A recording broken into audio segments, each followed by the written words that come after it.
Yes, dudes and dudettes, Major League Podcasting is back in town. It's your boy. It's your boys, actually. Bobby Bao, motherfucking Shanghai Pete, episode 4, hoes. It's a beautiful sunny day here in stoned Los Angeles, California. I'm fucking chilling. I'm packing up a fat bowl right at this very moment. Ooh. Bobby, how's it over in Poland? It is actually a beautiful day. It's about, 23 degrees Celsius here, which is something like, 75, 75. I don't know. I've been using Celsius for the last few months. It actually works. I understand it now. I figured it out. The only way I could do it was I just changed my phone to Celsius, and I didn't look at Fahrenheit, and I figured it out by feel. I switch it back and forth just to be like, okay, cool, and just guess, but I have to I'm able to be like, hey, what do you think it is right now? 22, 23, which is cool because I never thought I'd learn it.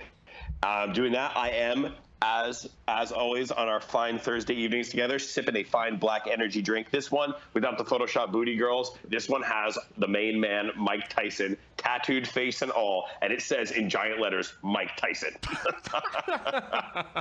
That's awesome. Yeah, it's really, really good energy drink, too. I don't know how to describe the flavor. It's not all syrupy like Red Bull. Does it taste like some sort of weird carbonated cream like Monster does?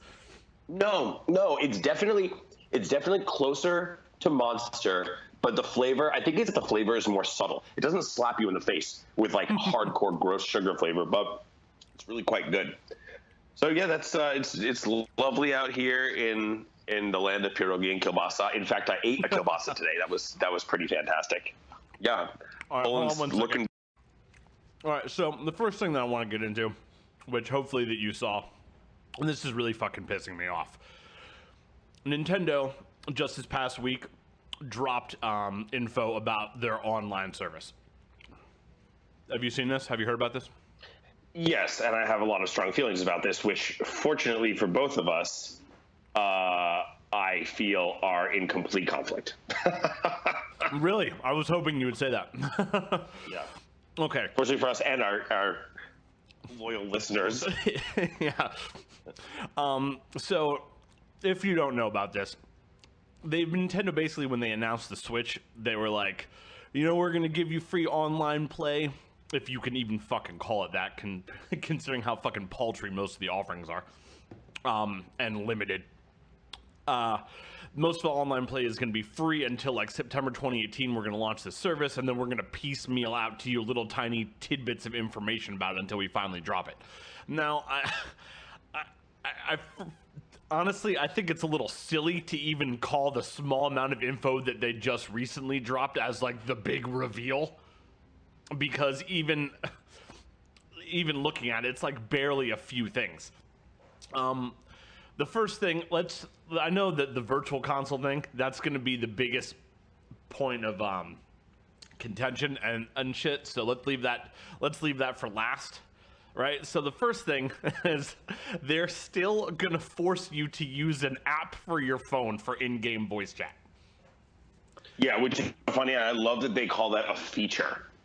You can chat with your friends using our smartphone thing. I mean, I don't know what else they do. There's not really any other option. Yeah, and other than if they had a Bluetooth speaker or whatever. I mean, how do the controllers connect? Is it Bluetooth? Some kind of Bluetooth protocol? What, the Joy-Cons? Yeah.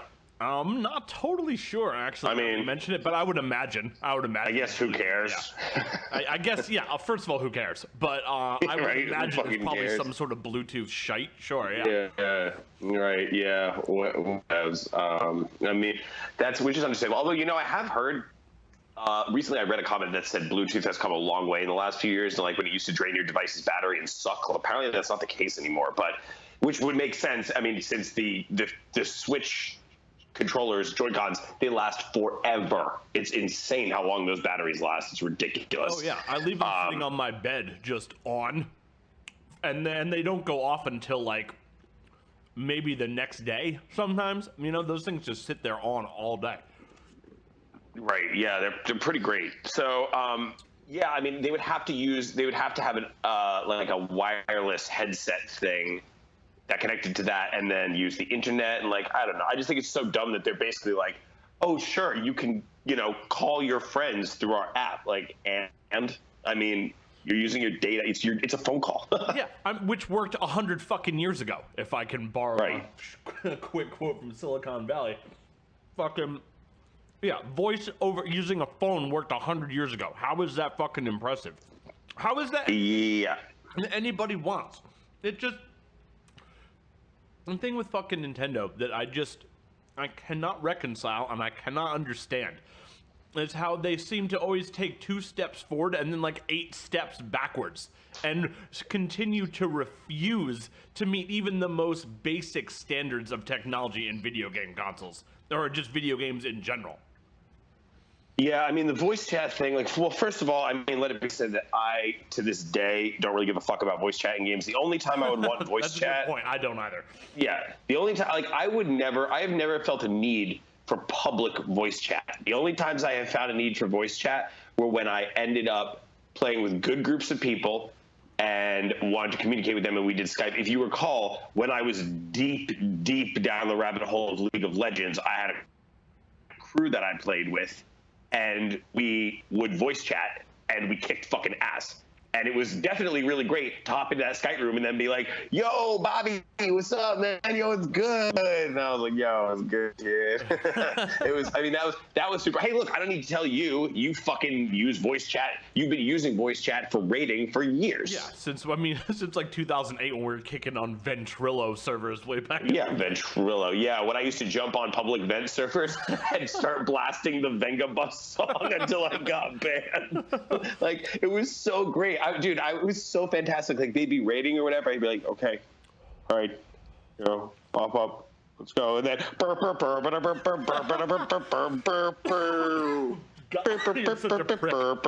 it was so awesome. And they'd be like, what the fuck is that? Turn your music off. Turn your music off. Who's doing that? And then eventually I'd get banned. God, that was funny. I mean, that was amazing.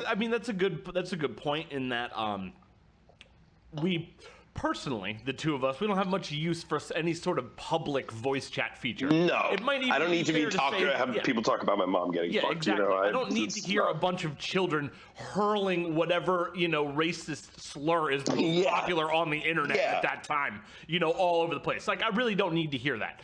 And I feel like anything where you're going to have a voice chat community of people that you actually want to speak with, whether it's like, you're running fucking League games or you're, like in my case where we're running Mythic Raids in World of Warcraft, whatever the fuck it is, you're probably going to be using fucking Discord.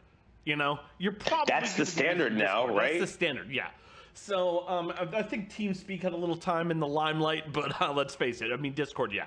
Discord is fucking huge. Discord got huge out of nowhere.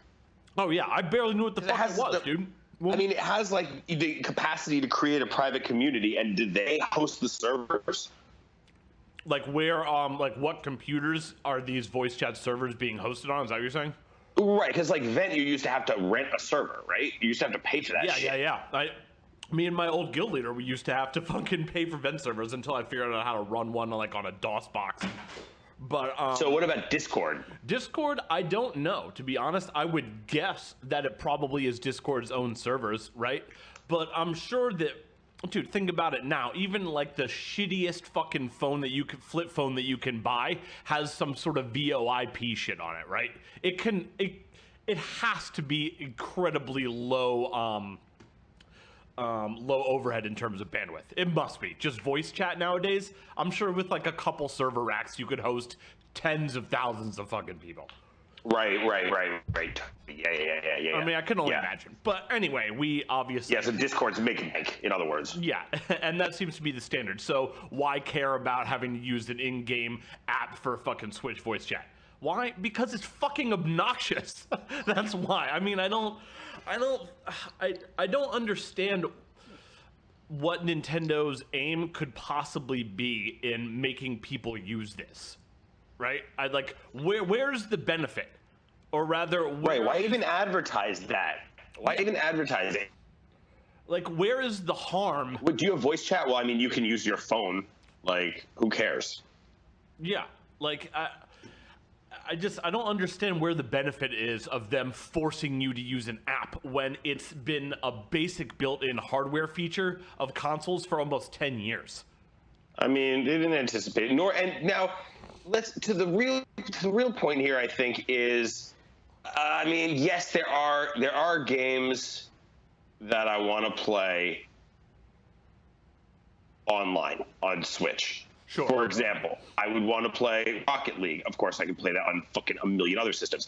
I would love to play Rocket League online. And now, Rocket League is a game, because it's either 1v1 or 2v2, where I would not mind public voice chat. Although it also, like, isn't really necessary. But at the same time, Rocket League was the most fun for me playing it on the couch with somebody else and screaming and high-fiving every time we scored a goal. High-fiving that shit, because it's so satisfying. That's what got me addicted to Rocket League, was like, within 10 minutes, I was screaming and high-fiving, even though I had never touched the game before. I was like, oh my God, no wonder this is so good. So, like, I mean, I get it. Even if I want to play that shit online, I would be a lot more satisfied if I could be on the voice chat, like, yo, bro, nice job, son. Like, even if it were a stranger, I mean, like, especially, I mean, a game like Rocket League, I don't know, if you fuck up, you might be like, you fucking mom, dude. I don't know. It's been so, I don't like, but it's also children. If it's a child, I don't want to talk to them. Sorry, kids, I don't want to talk to you. Like, grow up. Once you can, like, buy booze, then we can talk. Until then. Yeah, exactly. Until then, I feel a little uncomfortable being in, like, a voice chat combo with you. You know? With a kid. Yeah, with a kid. Someone who's. Like, but my old roommate would play that shit on, like, he play Call of Duty Zombies. And I'd be like, is there a child in the house? And I'd walk in the living room and I'd be like, dude, what the fuck are you doing? He's like, oh, you know, it's just voice chat. And I was like, you're playing with like an 8-year-old, bro. Yeah. Are you serious right now? You're like 32, man. Come on. But all right. So all that aside, I think anyway, the main thing is that, like, I think you probably agree, we are not your average gamers on either end of any spectrum, right? No. So we'll put our personal preferences aside for a second. The fact that they're still trying to get you to use a separate app is insane. Put aside the fact that I think only people who are insane would want to involve themselves in any sort of public, unfiltered. Putting that aside, I mean, chat. It's almost insulting. Yeah, exactly. It's borderline insulting, which is a lot of their fucking. Which is when it comes down to it, that's what a lot of Nintendo's shit is borderline insulting. Just to general. I think it's more just that they're clueless, though. Yes, it is for sure. To borderline insulting to general consumers. I mean, we do a great example of that. Like, say what? It was just like, oh God. I mean, it's dumb. So okay, yes. So yes, the voice chat thing is really stupid. Yeah. So there's the verdict on the fact that they're still making you use voice chat app, whether you want to use voice chat or not. It's still, the principle. It's the principle of the thing, and it's still fucking insulting. Second, cloud saves. Are you familiar with this? I mean, I think that cloud saves are great. Well, I mean, yes, I know. I assumed you knew what cloud saves were. I'm saying, are you aware of Nintendo's new policies regarding them? That they're gonna have them. You would think that it would end there, right? I agree. Think that would be the end of the statement. Yes, cloud saves, they're going to have them. Period. End of sentence. No, right. actually, surprise, surprise, no. They're going to have them, but they're going to be fucking behind a paywall. Oh, it's part of the online service. I mean, that's fair. Really? Dude, all right, we're going to get there because, dude, all right, it is fucking $20 a year or like $3 a month. I think that's perfectly fair, especially when you get all these other features. Cloud saves are a bonus feature. I mean, dude, I'm pretty sure that PS4 only has cloud saves if you pay for them. No. See, well. Oh wait, I'm sorry. I'm sorry. They only have cloud saves if you have the game supports it. I think that's it. Yeah. Well, first of all, I love how I gave this whole big fucking lead up to it, and then your response was, "Well, that's fair." Yeah, I mean, I think it is. Now, this is leading into the crux of this discussion. Yeah, I want to see what PS4 cloud saving is. No, the thing okay. is, First of all, dude, every other console has free cloud storage options. 1 and 2. No, dude. Fucking PS4, you have to have PS Plus, which is like $60 a year. Okay. I'm looking at it right now. I'm looking at PlayStation Plus online storage. Let me just search. Does PS4 offer cloud saving? PS4 offers cloud saves via Kotaku. PS4 offers cloud saves only to paying customers to subscribe to PlayStation Plus, which is $50 a year. Okay, all right, but what are their other free offline options for backing up your saves on a PS4? I bet there are some. Well, I mean, it's a hard drive. Yes. Same with an Xbox. The point here is that paying for the Nintendo Cloud Save option is the only option that you have to back up your saves. Which, considering that the Switch also doubles as a portable system, your data and the shit on your console is going to be subject to higher and different risks than something that was just sitting on your PlayStation 4. But wait, it's the same. I don't see how this is different from PS4 or, Xbox. Let's see. Yes, and it's different because Xbox. You have to be connected to Xbox Live, but I guess Xbox. Does Xbox Live Silver still exist anymore, or is it just one Xbox Live now? I haven't used an Xbox since like 2009, to be honest. But wait, hold on. The point is that if I want to back up my PS4 or my Xbox One SX, whatever the fuck it is now, if I wanted to back those saves up, I would just need to copy them to another drive and put them in a different console. Switch. What, you mean like a USB stick? Yes, Switch, you have no way of moving your fucking game data to another unit. It's hardware locked to your Switch. I mean, dude, can't you just put it on the micro SD card and move it over? No. You cannot move your saves? Yes, you cannot. Is that... How can that be? It is. They are hardwired to your fucking system? Yes. Oh my god, I can't believe that's true. That is fucking crazy. Let's see what Reggie Fils-Aimé had to say about this. I just sent you look at the link that I just sent you in Skype. I mean, I have to look at it on my phone. I'm looking at this. Oh, I forget you're on a fucking phone. God, you're such a jerk. Reggie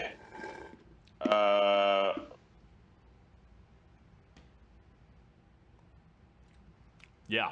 Well, Reggie basically is like, in September was like, we're working on it. And so the response is this. So, I mean, look, still, like, okay, no, you can't back up your saves. But it's like, for someone who's legit and really wants to do it, look, this is a smart move by Nintendo to make some coin. And let me tell you something. When we're considering the pricing differences here between these three systems, I still think it's fucking fair. We're considering that, all right, Xbox One, turn 1 degree and walk as far to the side as you can. I think that it's, let's see. Come on, motherfucker. Where is this? I had the link before. Oh, you motherfucker.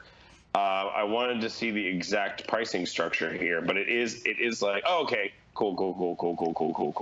I think it's like $3 a month or $20 a year. It's something like that. It's $4 a month, $8 for 3 months, or $20 for a year. And a family subscription, which allows up to 8 family accounts to use the same subscription, will cost $35 a year. Meaning, I assume that means that you and up to 7 buddies could all go in on a $35 subscription. So $5, less than $5 for each of you, and all of you can use, well, I think it's like up to 1 gig or something. I don't fucking know. But you can at least do your cloud saves. I mean, yeah, it sucks, but if you fold that into the price, it still is far cheaper than the others. I mean, Xbox One is how much? A shitload? This is not a question of whether or not their price points for their online service is reasonable. It absolutely is. You'd have to be completely out of your mind to think otherwise. It's cheap, it's affordable, that's fine, it's great. My problem is the fact that you don't have a way to back up your fucking saves if you want to move them to another console unless you pay. Right now. And that seems... Right now. Well, yes, unless you... And that seems insane to me. It seems absurd. Yeah, but I'm still... First of all, the fact that you can't back up saves at all seems like a massive oversight. Well, yeah, dude. Not only is it a massive oversight, but on the 3DS, the Wii, and the Wii U, you could do it. Right. But not now. SD card for Wii U, SD card, USB stick for Wii U, Xbox One's.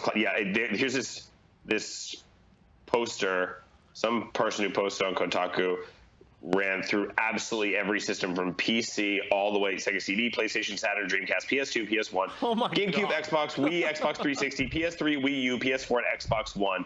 All the ways in which you can copy shit. Sega CD and then Wii U, no dice. So the fact that isn't built in, okay. But once September rolls around, I still feel that it's like if you just tack on $20 to the cost of the Wii U, and it's like, okay, not only do you get cloud saves, we get all these other features. I feel like it's not really a discussion. Right now it is, because right now, if I were a Switch owner, I'd be crapping my freaking pants.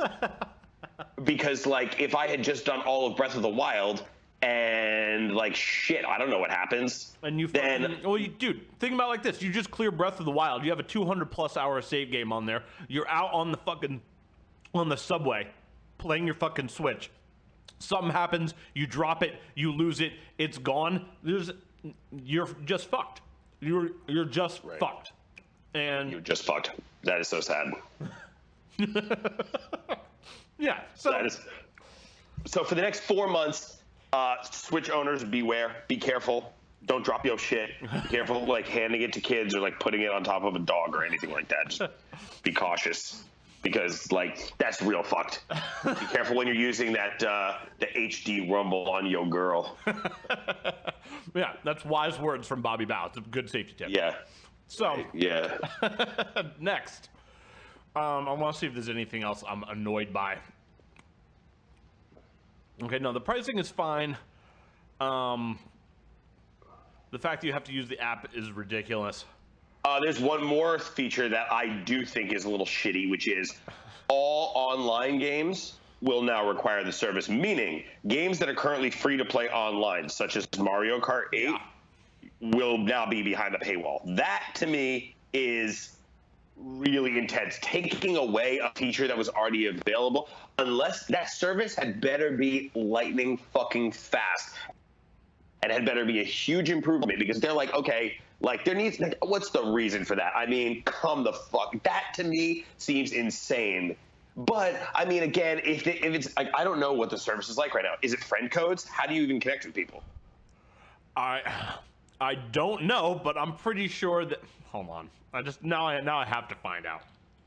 Yes, because what I want to know is it going to have a robust like Xbox Live or PS4 style connecting system, Steam, basically anything except Nintendo for the last decade plus? Is it going to have a robust Switch friend system like that? will use friend codes to connect players. Jesus fucking Christ. Oh my God. Why? How is it possible? Who is in their user experience department who's been letting this happen? Wii U came out in what, 2000, or Wii came out in 2006? Yeah, the Wii came out in 2006. Holy shit. Dude. That's insane that there are kids who were born after Wii came out who own Switch and probably beat Breath of the Wild. That's fucking crazy to me. Oh, yeah. That Wii is a system that came out before they were born. They look at Wii Sports as part of ancient gaming history. That's fucking nuts. That's gross. I wonder if kids like that look at SNES and think about it the way that we thought about like fucking E.T. for 2600. I mean, like even that Pitfall probably or wouldn't even some be shit. an app comparison, because E.T. for 2600 did not look that much worse than Super Mario Brothers. Right. I mean, compared if to you're like comparing Super Nintendo to like Wii or something. Well, if we're just talking about straight graphics, if we're talking about like someone comparing something like, I don't know, like Far Cry 5 or some of the, what is hyper 4K. Yeah, I mean, how many more colors do FPSs. Super Mario Brothers have than E.T.? 5? Yeah, I mean, it's just a bigger resolution. Yeah, so. But I don't know, wasn't Nintendo like 256 colors? Or was it, no, Jesus, it was 16, dude. It was like 16 colors. There's something like 16 colors on the screen at once. Yeah, it was like EGA, dude. Yeah, wait.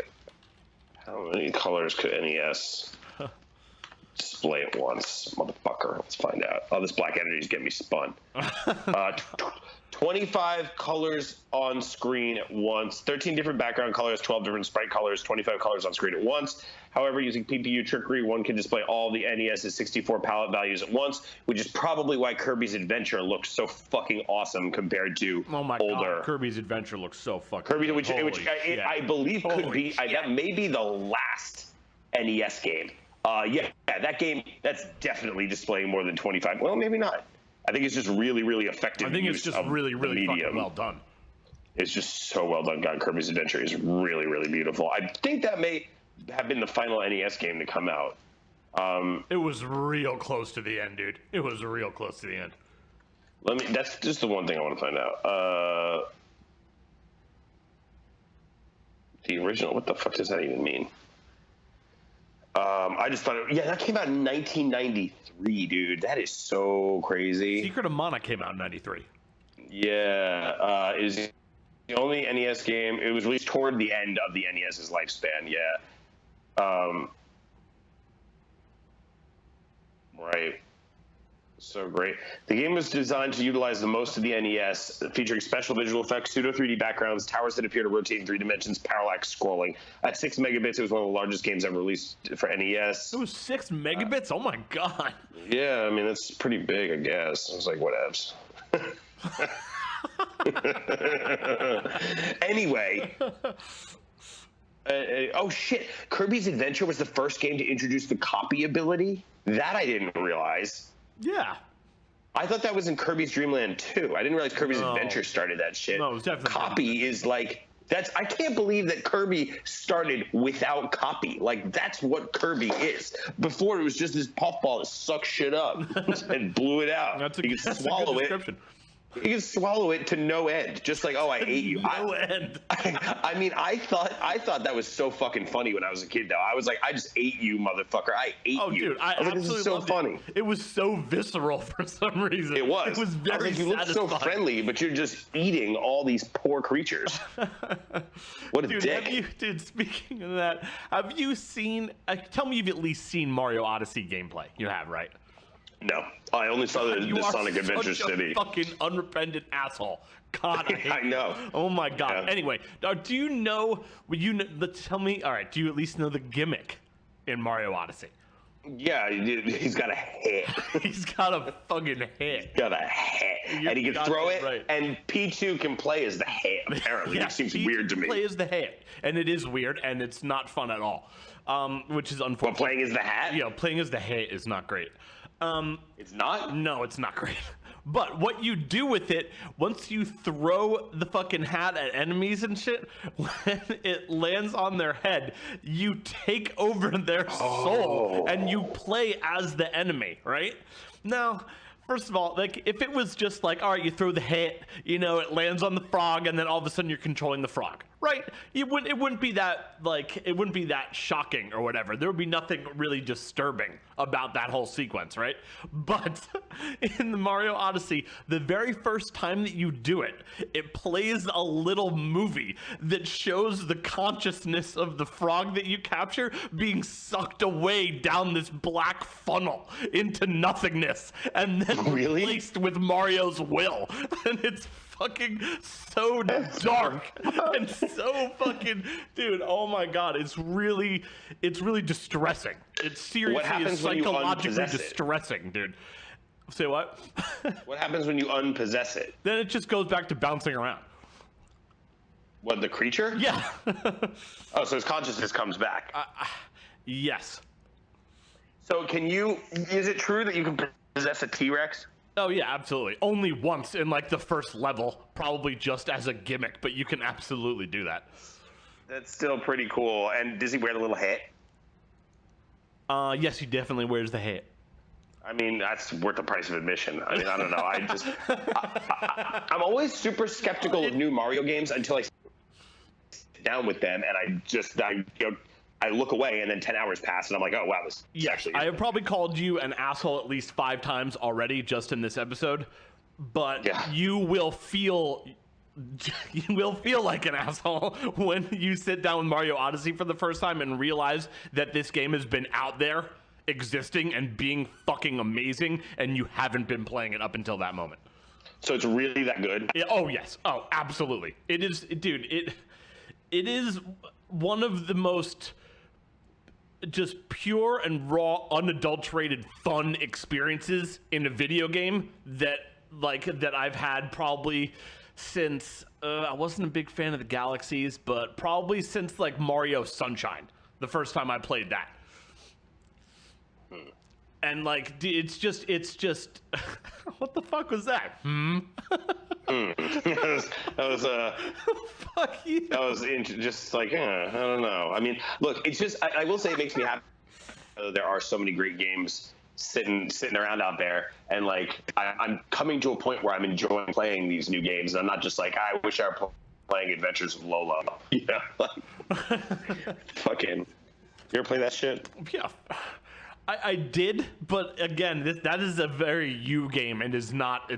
Of course, that's a game that is so punishing and just ridiculous puzzles, and definitely not the kind of thing that you would sit and just get destroyed over and over. That's the kind of game that I look at it and I don't understand how playing a game like that is something that's considered fun by some people. Like, right, I fundamentally don't get it. I mean, I understand that it's very real for some people, but I don't get it. I don't understand why that's fun. It's like playing Faxanadu. You ever play Faxanadu? Yeah, that game is so dumb. It's one of those games that's so old and so bizarre that like them trying to create this world that you're in and everything using the limited resources of the NES just makes it come out as being like kind of disturbing in a way. You know what I mean? Yeah. There's a lot of games that were like that. Legacy of the Wizard is like that. You know, Goonies 2 for NES is like my God. It's like there's something. Oh my God, Legacy of the Wizard is so eerie. Yeah, it's very eerie. I'll even say that The Adventures of Link, Zelda 2, has a little bit of it in there. It's like it has a little bit of that. It's like this some sort of dream state, like this dream logic feel to it that like just makes it I don't know, it just makes it feel very fucking bizarre. It's really unsettling. I don't know how else to describe it. No, I agree completely. I mean, with Adventures of Link, it's a number of things. With the music, the overworld in particular, with the black scary monsters, there's some of the side-scrolling stages, like some of the quicksand ones with those pill bugs and the worms, the dark the underground cave areas. There's just so much about it that's so unsettling, and you feel like you're in a nightmare. If I were actually there, I would be collapsing in terror. It feels like a nightmare. Because you're looking at these things and you're trying. I mean, like probably I would imagine any young kid did when you're playing something like an NES, where like your imagination has to make up for the lack of graphical fidelity, you know. And I'm sitting there playing this and trying to imagine where these places that you're in, like what their like counterpart in real life would be. Like, what would this look like, you know? And it just like whatever I imagine, has this like weird sort of dream state logic to it where it just doesn't make sense. Like the huge, something, I think it's like in Goonies 2, where like you're supposedly in this house, but you get into these sections where you can, there's like this bizarre, poorly drawn 3D rooms that you're in, and you can only go up, left, or right, and it tries to render them in 3D, and you just see this menu that says go, hit, take, and tools. And those are the only things that you can do. And you eventually come upon like I don't even remember, but just I remember trying to imagine those places like in higher resolution, like in my mind, and it just made me very frightened for some reason. Bro, I'm gonna blow your mind right now. Well, first, reading this stuff about Faxanadu and these reviews is making me really want to give it another shot, because this is saying, the Wikipedia article says reviewers call it better than Castlevania and Zelda, at least at the time. Now, ready for it? Have your mind fucking blown? Okay, so Legacy of the Wizard is part of the Dragon Slayer series in Japan. The Legacy of the Wizard is, in fact, Dragon Slayer for Drassel family, because if you recall, you play as the entire fucking family, including the dog that transforms into a monster. Right, yes. Okay. Dragon Slayer 2 is called Xanadu. The spin-off sequel to which is Faxanadu. Wow. So they are cousins. Thus, Holy the horrifying. Yeah. Oh, and that's right. Yuzo Koshiro did the fucking music to Legacy of the Wizard as well, which is why it's so good. Yuzo Koshiro, who's famous for his work on fucking Streets of Rage. Yeah. Oh yeah, dude. Fucking. That's right. Yeah. With the first thing they say about Legacy of the Wizard is that it was an early example of an open world nonlinear action RPG combining action RPG gameplay with what would later be called Metroidvania style action adventure elements, which is true because you would have to first of all, each of the characters only had a certain ability. There was a quadrant of the castle for each different character that you had to open up. Yeah. And you would have to get stuff like you would collect a punch glove, and then the dad could punch through walls or some shit. And eventually, you had to get the boy like the sword, and then go to the middle of the fucking castle, and you'd res the dragon and kill it. Obviously, I barely got past. I've never come close to beating that fucking game, but I have actually watched an entire playthrough of that game before because I had to see it played to completion. God, that game is scary. But yes, they are related. So, how the fuck did we get here? We went somehow. How did we go? We got here. How did we go? I mean, we went. How did we get to Kirby first? Let's trace our steps back to Kirby. How did we get to Kirby? You made some sort of graphical analogy that involved E.T. for 2600 and NES, and then we started talking about the palette capabilities. Oh of yeah. And then man, you posited that Kirby was the most advanced utilization of that NES palette. Right, which it's the most advanced utilization of much NES graphics. Yes, and we got there because I was talking about how there are kids born after Wii. And that they were looking at SNES, blah blah blah. But I don't know how we got to that point. Anyway, look, we need to complete this original conversation. The original cipher, which is, dude, the Nintendo Switch is not getting a virtual console. Oh God. Yeah. Okay. No. As if you've been struck with a physical blow just then. No. I disagree. Okay, so are you going to tell me that? Completely. This is the thing. A lot of people are saying that all that this statement means is that they are not continuing the virtual console branding, and that's all that it means. Correct. Whereas what they said. So that's the camp that you're in. Is that to be clear? Right. The quote is, there are currently no plans to bring classic games together under the Virtual Console banner as has been done on other Nintendo systems.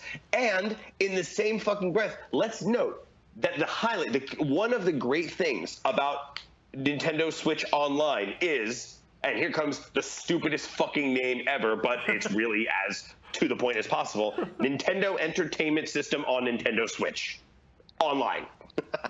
That's what it's called. Nintendo Entertainment System on Nintendo Switch Online. So cumbersome. But it's what it is. I mean, it should be like NES on NSO. But NES fancy. on NSO. That's very fancy. Yeah, NES on NSO. That's dope. But no, Nintendo Entertainment System on Nintendo Switch Online. So the Switch's subscription will also give you access to the smartphone app, which is currently free. Thanks for the free parking. and it will give you 20 NES games. Those games, you can also play those games offline. Those games are Ice Climber, Zelda, Balloon Fight.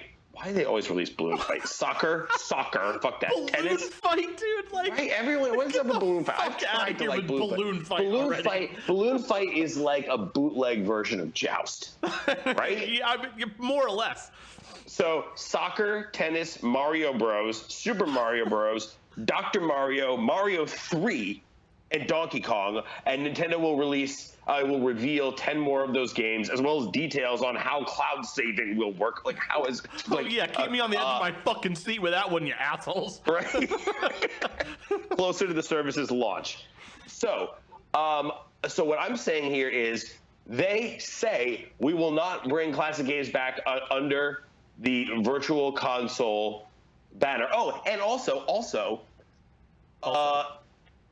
There are online features with every classic game. Quote is, And thanks to Kotaku for this again. With online play added to every classic game, you can compete or cooperate online with friends, share your screen, or pass the controller depending on the game.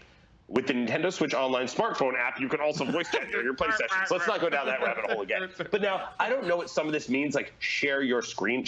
What do you mean share your screen? Like someone else could look at it? Like, thanks for the permission. What does that even mean? Like, where am I sharing it? Am I sharing it to their Switch? Am I and they're sharing looking it at to my fucking screen? Facebook? Kill me? Like, yeah, right. I don't understand. But regardless, I think like online play, of course, they also are very clear about saying play online with friends. So God forbid you could join a fucking like a lobby for OG Mario Bros and get in there and just house dudes online. No, that's not happening. God forbid you could do a fucking like Dr. Mario like online ladder. No, not happening. However, like there's going to be 20 of these games available at launch. So you get 20 of these games, cloud saving, online play. Okay, so fuck cloud saving and online play. Honestly, I think this library of NES games, I think, is a really, really important message that they're sending while they're saying, no, we will not continue doing things under the Virtual Console banner, because Virtual Console meant you bought that shit, you owned it forever. There was no need to have an online service. There was no impetus to pay for an online service. Isn't this the first time Nintendo has any pay-to-play online service ever? Yeah, that's an interesting 2018. And when did Xbox Live, the first console online service, launched? I believe in 2001. No. Wait, yes, no. No, wait. It launched 1 year after Xbox. So didn't PlayStation launch in 2000? PlayStation 2 was 2000, and GameCube and Xbox were 2001, which would make Xbox Live 2002. Let me see if I'm right. When did Xbox Live Oh, I can't wait launch? to find out. November 2002. Oh, yeah. Very nice, Bobby.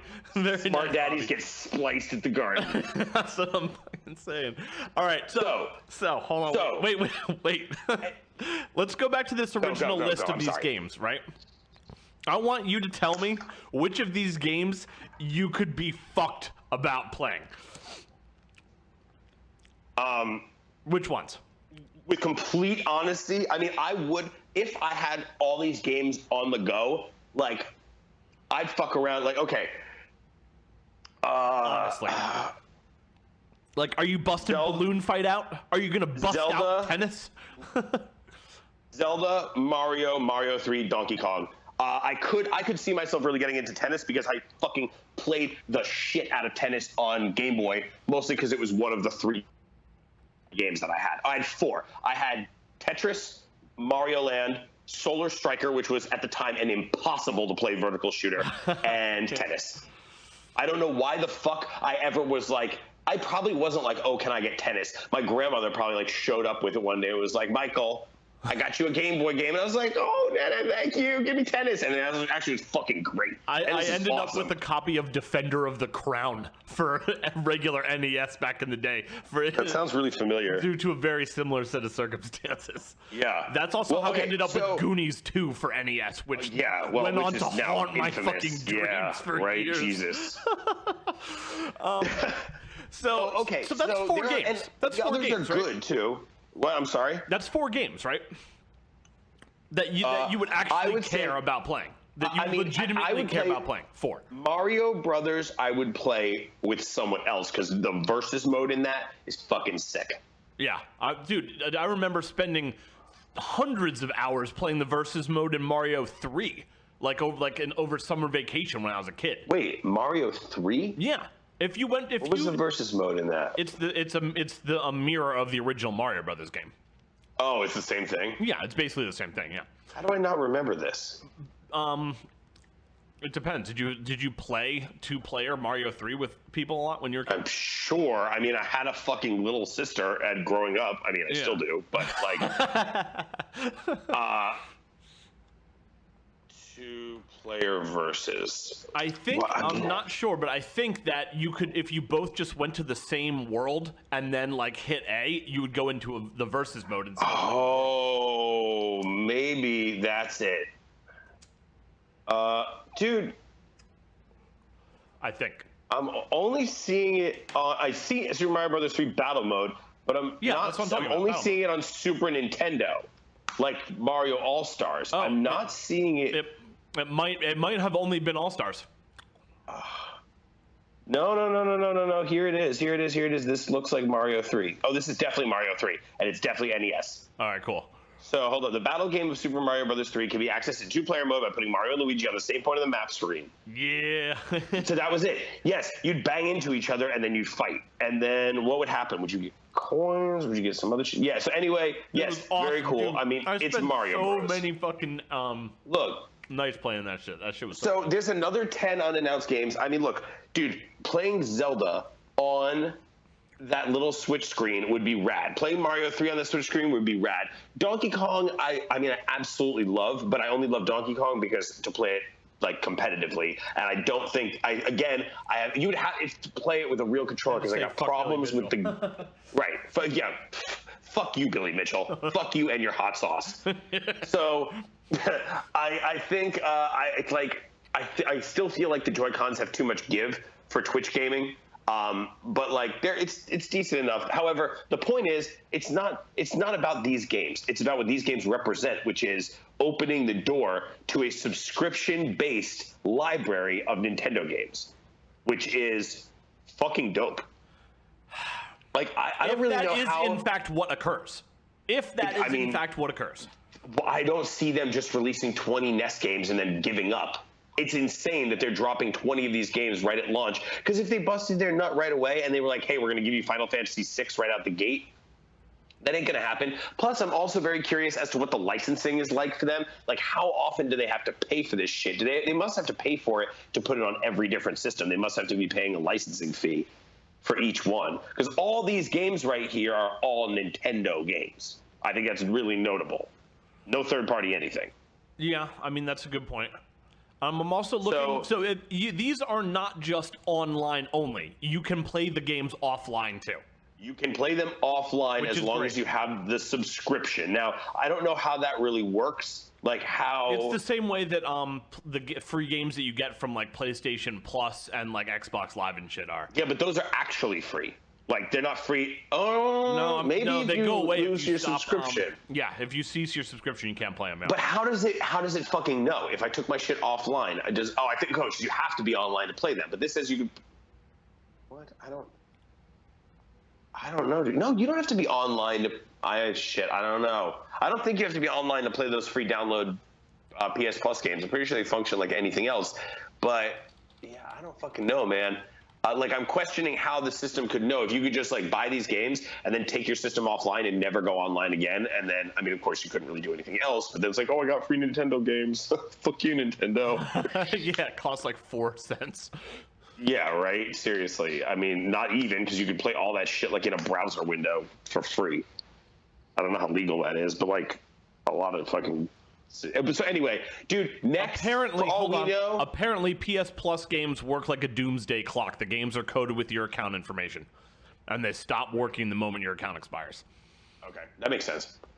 Dude, imagine if like 6 months from now, they're like, okay, next up is F-Zero, Mario World, Yoshi's Island, Donkey Kong Country, Super Metroid. Okay, so now that's interesting that you say that, right? Because you're making the assumption that it being the Nintendo Entertainment System does not mean that they're limited to only NES games. Oh, that's a good point, because the actual branding is... Yes. Now, I agree with you in that if they called the service Nintendo Entertainment System, that would be fucking cool. As a service, just calling it, abroad the Nintendo Entertainment System. You know, that would be fucking cool. I like that. But I mean, they're saying here, play classic NES games online, anytime, anywhere. See, classic NES games. I don't know if that's where a lot of my fucking hesitation comes from. Is that, are there a lot of great games on NES? Obviously, unquestionably. But if really you had to choose, would you take an NES games, or would you take SNES games? Oh, SNES games, no question. Exactly. I don't know if it's fair to say that many other people would make that same decision. I definitely would, though. SNES over NES all day. All fucking day. All day. And again, that's not an indictment of NES at all. NES is fucking great. The SNES just was better. So wait, how much can you get Mario Brothers? And I want to know how much Mario 3 costs, because my next point is buy physical. All right, so Mario 3 alone on Wii U costs $5.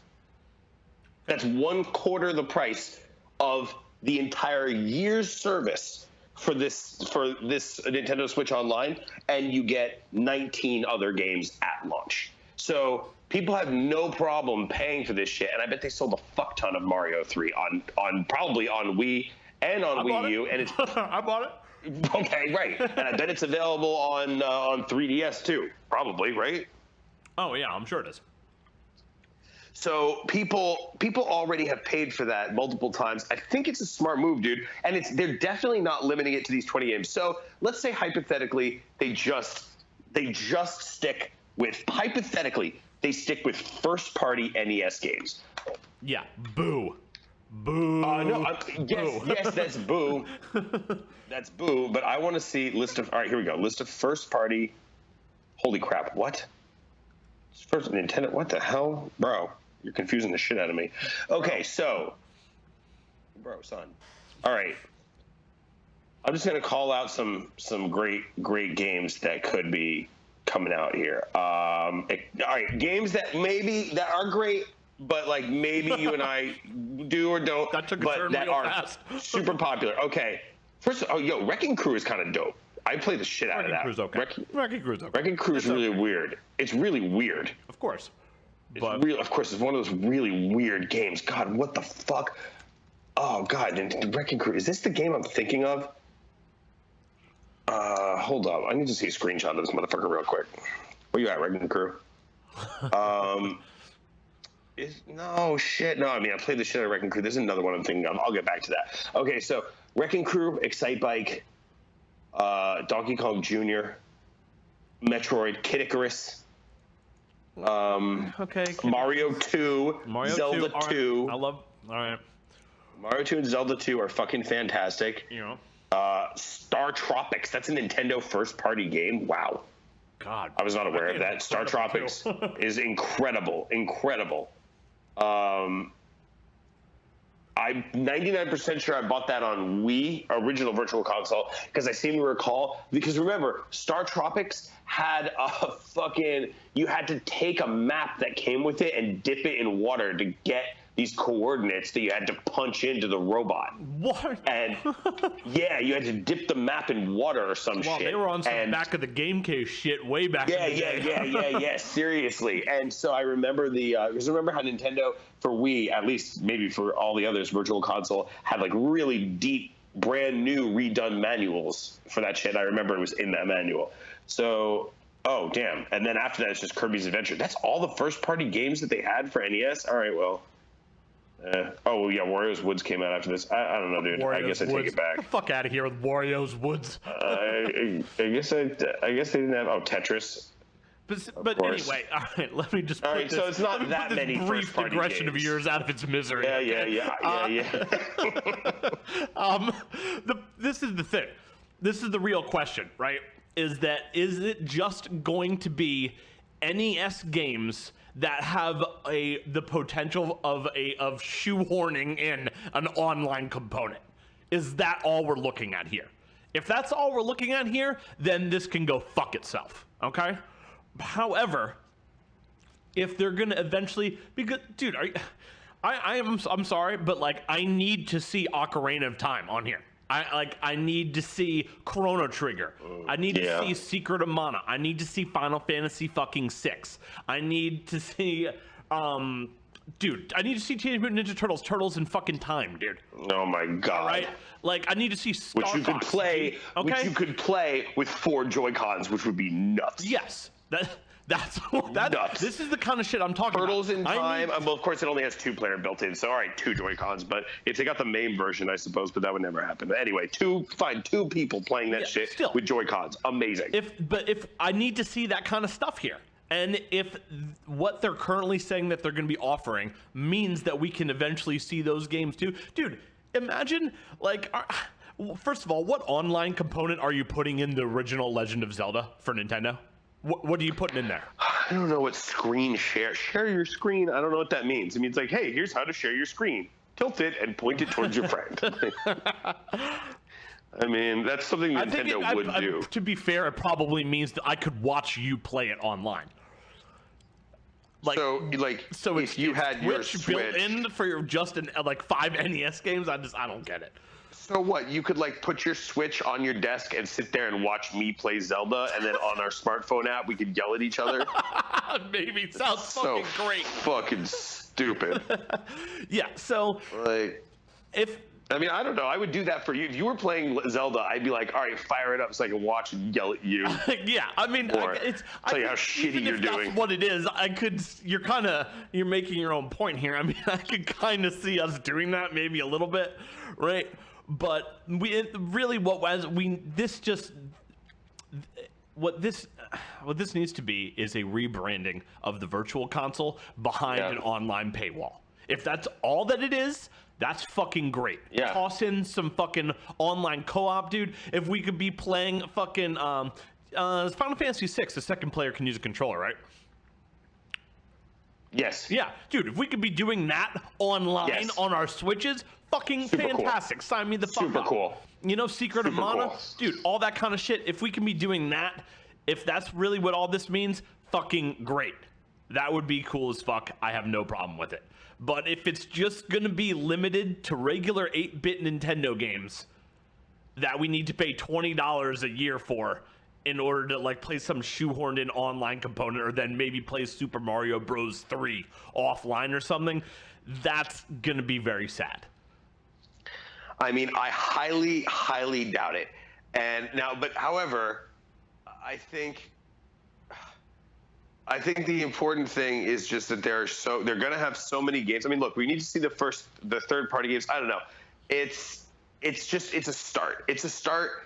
And I think the important thing is that they had to rebrand it. They couldn't call it Virtual Console because Virtual Console is a name that has been used for the last 12 years, which represents you making permanent purchases of these games, which are on your system and you own them. Well, I mean, for as long, I guess you own them permanently unless you delete that shit. I mean, I still have my Wii, dude. I have my Wii U hooked up down to the projector downstairs, and I was playing Super Mario World on that thing just like 2 days ago.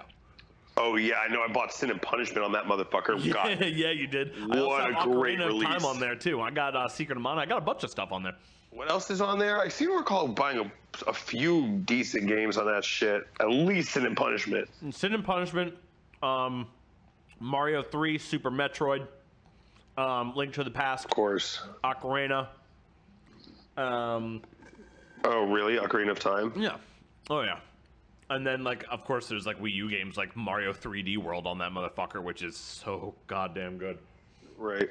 So, all right, so that's my point. They couldn't just be like, hey, it's Virtual Console, except you don't own the games, and it's a subscription service. So instead of downloading them, you pay the subscription fee, and you get them all streaming as long as you own the subscription service. Too confusing. Instead, they say we are not going to be offering games under this banner. They don't want to specifically say, hey, we're launching an online service and this is what's going to happen. We're this, and this. They say all that shit and the online service tanks. It's going to be really shitty for them to have to break this promise. So instead, they keep it really vague. They just say, this is what we have right now, which we're guaranteeing at launch. Stay tuned for more news. So you're of the opinion that those words are very, very carefully chosen? I think they're incredibly carefully chosen. I think they chose those words very, very deliberately. I don't disagree with you. I hope that is the case. I do not think so. Because in the end, what do we want? We need a Netflix-style approach to Nintendo's whole back catalog. Absolutely. That's what we want. I mean, and that's the shit. If that's what we get, and even if it takes them like another 2 years to get that kind of shit out, fine. Just do it. But so far, this is where the concern's coming in, is that what they have announced could be that, but it also could not be that. And we still don't have enough information to be able to tell. We still don't. And that to me is like a big fuck you from Nintendo to all of us. And that pisses me the fuck off. Well, I mean, I think we'll be fine. Given that the Wii U was able to play N64 games, no problem. I mean, the Switch obviously can emulate Super Nintendo. It could probably run GameCube games at a hardware level easy. Probably, yeah. I mean, it could certainly run emulated N64 without an issue. So I think that this is, again, there are currently no plans to bring classic games together under the Virtual Console banner, as has been done on other Nintendo systems, a Nintendo spokesperson told Kotaku in an email. So those were carefully chosen words as a comment given to one of the biggest gaming journalism sites on the planet. Yeah. So that was by a PR person for Nintendo. So that was not just a throwaway comment. That was very, very carefully chosen. Reggie me off the cuff, you're saying? It wasn't Reggie off the cuff. It wasn't Reggie. Never Reggie in my mouth. Never. So I think it's very clear that they're being vague, because that it gives them the freedom and flexibility to do what they need to do without having made promises they're going to break. They didn't announce this shit beforehand, and they come out and they say, we've got 10 games, we're going to have 10 more. Even if they don't know what games those are. Also, I don't know if I even counted an additional 10 there have to be 10 more first-party games. Metroid is going to be in that mix. Zelda 2 is going to, they could probably drop, dude, if they dropped Zelda 1, Zelda 2, Mario 1, 2, 3, all at once, just that is pretty hot, dude. $20 a year.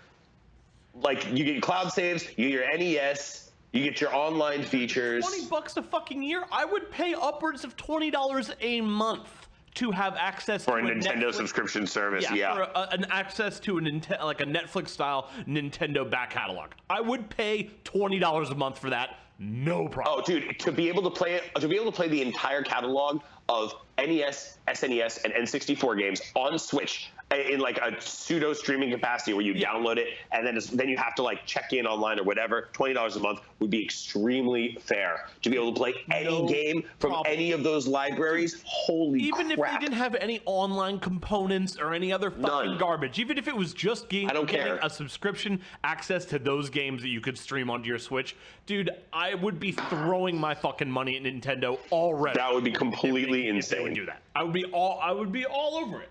But the problem is that they still haven't told us. They still haven't said one way or another. And a lot of people are saying that, no, all right, maybe they're waiting till E3. But they don't give a fuck about E3. Isn't E3 next week? I don't know. Oh my god! They just revealed soon. Holy shit! They just revealed this. They just revealed this info randomly. They didn't think Nintendo shows up to E3 anymore. They just post. I don't think they do either. I don't think anybody gives a shit about E3 anymore. It's a far cry from back in the day when I would be watching just the early 2000s, when every time I refreshed, it was 10 new insane Game Boy Advance games that I had to have. Oh, those were the days. So. So you don't think that any more info about this is coming from Nintendo anytime soon? Would it be fair to say that's your position? I do not think so. You think this was it for a year? About? No, I don't think for a year. I think that. It's possible that by the time this launches, they're going to reveal more info, because let me tell you something. I think that the way that they're going to get to subscribe is to say, this is what we've got and this is what's coming soon. With PS4, I got PS Plus. Oh my God, PS Plus. Even I've never paid for PS Plus. Holy shit. I sure did because, was it because of free? Dude, because of PS Plus, I got so many games for free. I certainly got the Phantom Pain for free. What, really? Phantom Pain was a free fucking download 1 month. Wow. Yeah. I mean, it's only worth $30 now, if that, but still, here, just have the Phantom Pain because you paid for this. There were so many really, really, really good games. God, I wish I could remember what else I got for free, but the free games are really good. The discounts that you get on purchase games is really good. So you get discounts on every game. I absolutely got my money's worth.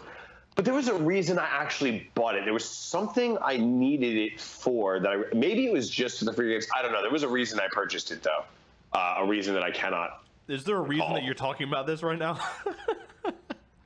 I don't know. Just that it was $50. I mean, look, I don't. If I had Switch, I'd buy this shit in a second. I think. Oh yes. Why I was saying that was because with PS4, with PS Plus, it was really, really obvious what the benefit was and why you were paying for it. You're getting these discounts. It's free games every month, All et cetera, et so cetera. you're saying that they're going to release info about new games coming to it, like on a semi-regular basis, as a way to drive subs. Is that what you're saying? Yes. I think they'll be like, this is what, or maybe they won't because they don't want people to wait and hold off and be like, this is what. Oh, I'll wait until this shit comes out. Isn't this kind of the crux of the problem? Is Nintendo's just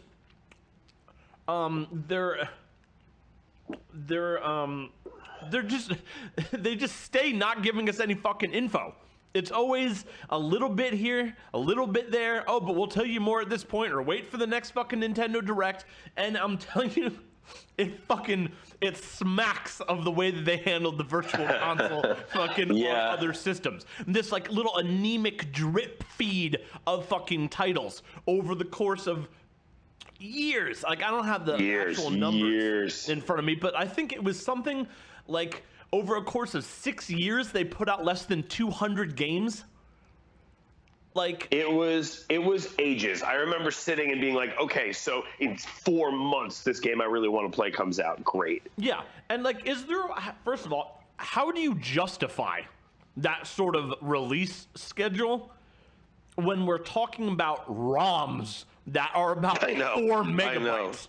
I know. I don't know. They got their heads so far up their asses. It's unbelievable. Well, this is again, this is the eternal Nintendo debate. How far are their heads, in fact, up their own asses? Just how it's far like their they heads went go up there? So far up their asses that they make Wii and they blow the planet up. It's like their heads so far up their ass that when everyone else is like, oh, Grand Theft Auto, they're like, oh, Wii bowling, and it becomes the biggest game system to sell like ever. So I don't know. It's so and is it's this very more weird. That kind of shit? I mean, like, because you have to think about it. These are just tiny little ROMs. There can't be any infrastructure or technical issues that could be behind why they release them so few and far between. So it couldn't be a technical thing. So the only thing that means the only possibility is that it's intentional, either or licensing. I mean, all right, we'd have to take that into account. But a lot of these games are Nintendo first-party games. Yeah, I mean that's definitely true. They could just dump them all at once, and I don't know. I mean, they probably don't dump them all at once, also because from a financial standpoint, if you release all 10 in Virtual Console, you release 10 great games all at once. Mommy's only going to give Junior $10. He only gets to buy 2, and then he's burnt. You release them 3 months apart, and even if he hasn't beaten the first one, he's going to ask her for that $10 to get the second one, and she's going to do it. Sure. So it makes a lot of sense from a purchasing perspective. Now with this. That's but that's not what we're talking about here. This is like 3 games in like 2010, and then another 5 in 2011. Right. I don't know. I mean, Nintendo is now going to have to figure out what Microsoft has been doing for 17 years, which is running an online gaming thing. If Xbox Live were a baby, it would already be in a car and applying to college. And Nintendo's online service would be just being born. Like, that's fucking crazy. Yeah. This could be, if Xbox Live were a baby that were born when it was released, this could be its child if it got down in high school. That might be the most important analogy of all right there.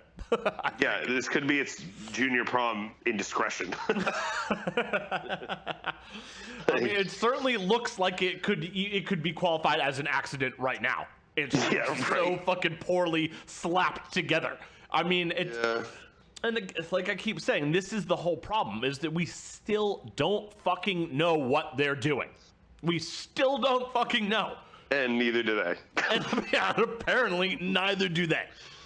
Yeah, God, Jesus. I mean, I don't know. I really like the price point. I like the idea that you can you can get these games and you can download them and play them offline. I like the idea of the possibility of online features like multiplayer and shit. I think that's super cool. And I like the potential because they won't just stop at these 20 games. That's fucking crazy. That doesn't make any sense that they have these robust virtual consoles on every system that have been very successful, and they know that gamers love this shit and that people will buy the same game multiple times across multiple systems. They will do it. Have done it. How many times have we both combined purchased Chrono Trigger? How many times combined, both of us? Easily over 10, I will say. Easily more than 10. Right? I mean, I definitely brought Chrono Trigger multiple times.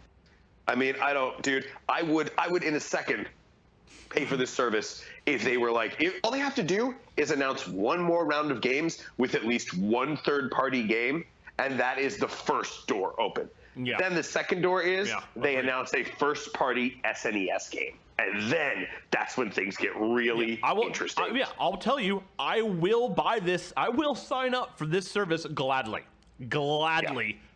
When and only when they confirm that they are at least going to be extending it to Super Nintendo games. No, you're going to sign up for this shit right out the gate. Come on. They're gonna the other 10 titles, and you're gonna be like, for $20, I could just grab this shit and play it for a year. I got Zelda 1 and Zelda 2. Let's start there. Mario 3, dude, just so I've got it on, just to have it. Super Mario 1 and Super Mario 3, they almost have me with just those two. Seriously. They almost have me with just those two, dude. Switch screen is beautiful. It's big, it's sleek, it's really nice, and if you want, just pop it in the dock, and then you got it on an HD screen. Like, pop it in. Just pop it in. I mean, to say nothing of the fact, they also announced a charging stand that is reasonable. Thank God, for $20 also. So, dude, you got some friends over? Yo, check it out. Not only does this thing have, we could do Puyo, we could do, the Street Fighter game is great, or you want to throw it back old school style? Cool. Let's fire up Mario 1. Let's fire up Mario 3. Oh, shit. You got original Mario on that? Yeah, here, take a Joy-Con. Let's play. I mean, it is awesome. That is awesome, but I'm trying to think. In 2018, nobody does it like Mario. Nobody gets people wild of all ages, genders, fucking no matter where you're from. Watching two young Polish women freak the fuck out over Mario Kart and Puyo Puyo and be screaming at each other in Polish, in English, whatever, cursing each other was so fucking satisfying. And I was like, Nintendo has magic. Oh, yeah. They have fucking magic. It's not just, it's the Joy-Cons, it's the system, it's the interface, it's the game selection. Like, sure, you could play Rocket League on every other system, but I don't know. I haven't seen it because my buddy just had his Wii in a tiny little his Switch, tiny little carry bag. You're not gonna lug a PS4 around and then hook it. There's nothing sexy about hooking up a PS4. You look like a fucking total dork ass. If you're like, hey, let me plug in my PlayStation 4 and get the controller synced, it's a giant like encyclopedia compared to Switch, which is so unassuming you barely even realize it's there.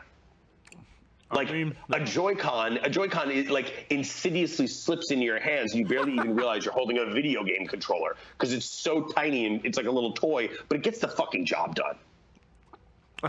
I mean, it does. Dude, the first date that I went on with my last girlfriend, we sat around and played Super Mario World. Right. And then we ended up dating for years. I mean, dude, ladies love Mario Kart. Or Mario in general, they really do. Yeah, that little fucker's got play. He got game. So I'm trying to think, what games, let's assume they're still limiting it to the NES. Or rather, okay, this is even better. There's 20 games coming out. They've only told us 10. What games would have to be in that next 10? Well, I went through, all right, let's get a better list here. List of first-party NES games. This is what I was trying to go through, but the list I have is shitty. List of Nintendo games by... Come on, bro. Don't give me this fucking bullshit, son. Don't give me that boo-boo-boo-boo. Don't give me that boo-boo-boo-boo. No, boo-boo-boo-boo. Oh, fuck, it's this shit. Nintendo published... okay. Here we go. All right, these are Nintendo-published NES games. Lay 'em on me. So we've got... Donkey Kong Jr., Popeye, Mahjong, Gomoku Narabe Renju, no idea what that is, Mario Brothers, Popeye no Eigo Asobi, which is Popeye's English game. I don't know, I guess maybe it's learning English with Popeye. Baseball, Donkey Kong Jr. Math, great. Tennis, pinball, Wild Gunman, Duck Hunt, Golf, Hogan's Alley, Family Basic. I guess it's probably learning how to program Basic. I loved Hogan's Alley, but it's a light gun. I don't know what the fuck we're going to do with that. Hogan's Alley was dope, actually. Devil World. I don't think I know Devil World. No, me neither. I'm surprised that Nintendo released a game called Devil World, as a matter of fact. Too. And it's a green dragon-like creature. Devil World was the first Famicom game created by Shigeru Miyamoto. There's definitely a devil. Okay, so Clue Land. Oh shit, Clue Land's been out for a million things. Why can I not place Clue Land gets around what it's like? Why can I not place what Clue Land is like? It's a watery maze, collect treasure, I don't know, whatever. Okay. 4-nin Uchi Mahjong, so 4-player Mahjong, okay. Excite Bike, F1 Race, Urban Champion, Ice Climber, Donkey Kong Jr. plus Junior Sansu Lesson. No idea what that is. Even though it sucked, I did like it. No, Excite Bike is cool. The physics, dude, for its time, physics are really impressive. Great, and you could make your own tracks that could go on for an infinite amount of time. They were infinite? Yeah, dude, you could make them so they would just never stop. Oh shit! I mean, that's cool, dude. Excite Bike, the create a track was groundbreaking. If I'm not mistaken, that may have been one of the very first create your own things on of the modern age. And definitely, dude, the physics, while they don't seem like much now, the fact that you had to angle your bike properly, it had weight. It was bike physics that were really interesting for the time. So. Urban Champion, Ice Climber, this Donkey Kong game, Balloon Fight, fuck off, Family Basic version 3, Kung Fu, which is actually fun, Wrecking Crew Stack Up, Gyromite, which we played, if you recall. Remember Gyromite? Yeah, I don't remember where that Rob the Robot went. I'm sure it's in a box in your mom's fucking barn. That's probably true. I did have a Rob the Robot out here in LA though. I think. Really? Yeah, I think he got lost in the move, unfortunately. Yeah. Just leave it in the middle of the street somewhere. No, you can't, because honestly, those things are such relics at this point that losing it to the trash is wrong. If that thing needs to go somewhere, it should be cycled back into circulation, because those things they're going extinct. Once they're gone, they're gone. That's really scary and sad. Yes. Like the narwhal or the polar bear. We also have Rob the Robot. 10-yard fight. What the? This is a stupid football game. Yeah. I figure. Okay. Mario Brothers, soccer, Super Mario Brothers. That is soccer, Mach Rider, Gumshoe, volleyball, pro wrestling, Metroid, Kid Icarus, Zelda. Metroid, Kid Icarus, Zelda. It's a great trifecta. Slalom, stadium events, Punch Out. Rad Racer, which actually I believe is one of the first Square developed games. Ginga no Sannin, no idea what that is. RC Pro-Am, that's a cool game. Ice Hockey, Famicom Wars. RC Pro-Am was not cool. It was impossible to control that fucking game. Famicom Wars, which was the original Advance Wars, which I don't think I actually played, but I would like to. Oh shit, I didn't even know about that. Yeah, Famicom Wars, that's how Advance Wars came. Famicom Wars was first. Donkey Kong Classics. No, I don't know what that is. Yeah. Mario 2, Anticipation. What? Mario Brothers and Duck Hunt. So dope. Super Team Games. Zelda 2. Dance Aerobics. Cobra Triangle. Dragon Warrior. Okay. Fuck yeah. Dragon Warrior was fucking dope. Dude, I got Dragon Warrior because Nintendo Power was running a fucking promotion where if you renewed your subscription, they sent you a fucking free copy of Dragon Warrior. That was my first madness. RPG ever. My first RPG ever. And dude, you remember when you're a kid, getting even one new Nintendo game was a momentous event that defined your year. I'm sure there's other kids out there that was spoiled by their fucking parents who didn't give a shit whether or not they sat in front of a TV 24 hours a fucking day and rotted their goddamn brains. So I'm not talking about you. I'm talking about people who had sensible, real parents who cared about them and would limit the amount of video games they were able to own. And the fact that you could get a free entire game, insane, just for renewing your subscription, that was unfucking believable, dude. That was unbelievable. I had no idea what that game was. I didn't even know what an RPG was. I can't even imagine how old I was. I maybe 4 or some shit.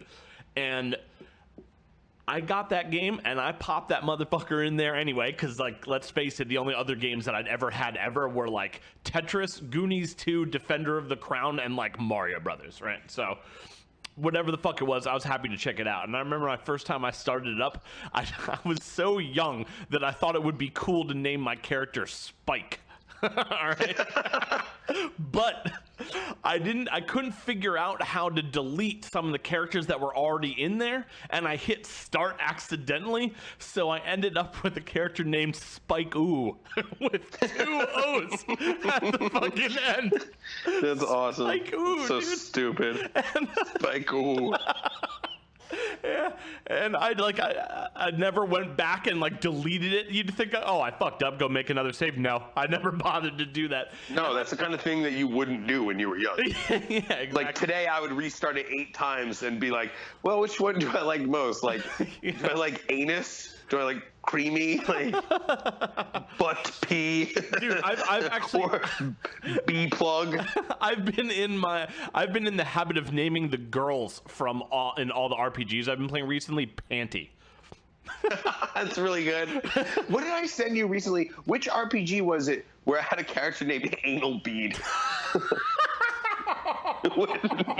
Which I can't remember. I think maybe it was the FF7 on PS4. I don't remember. I had a character.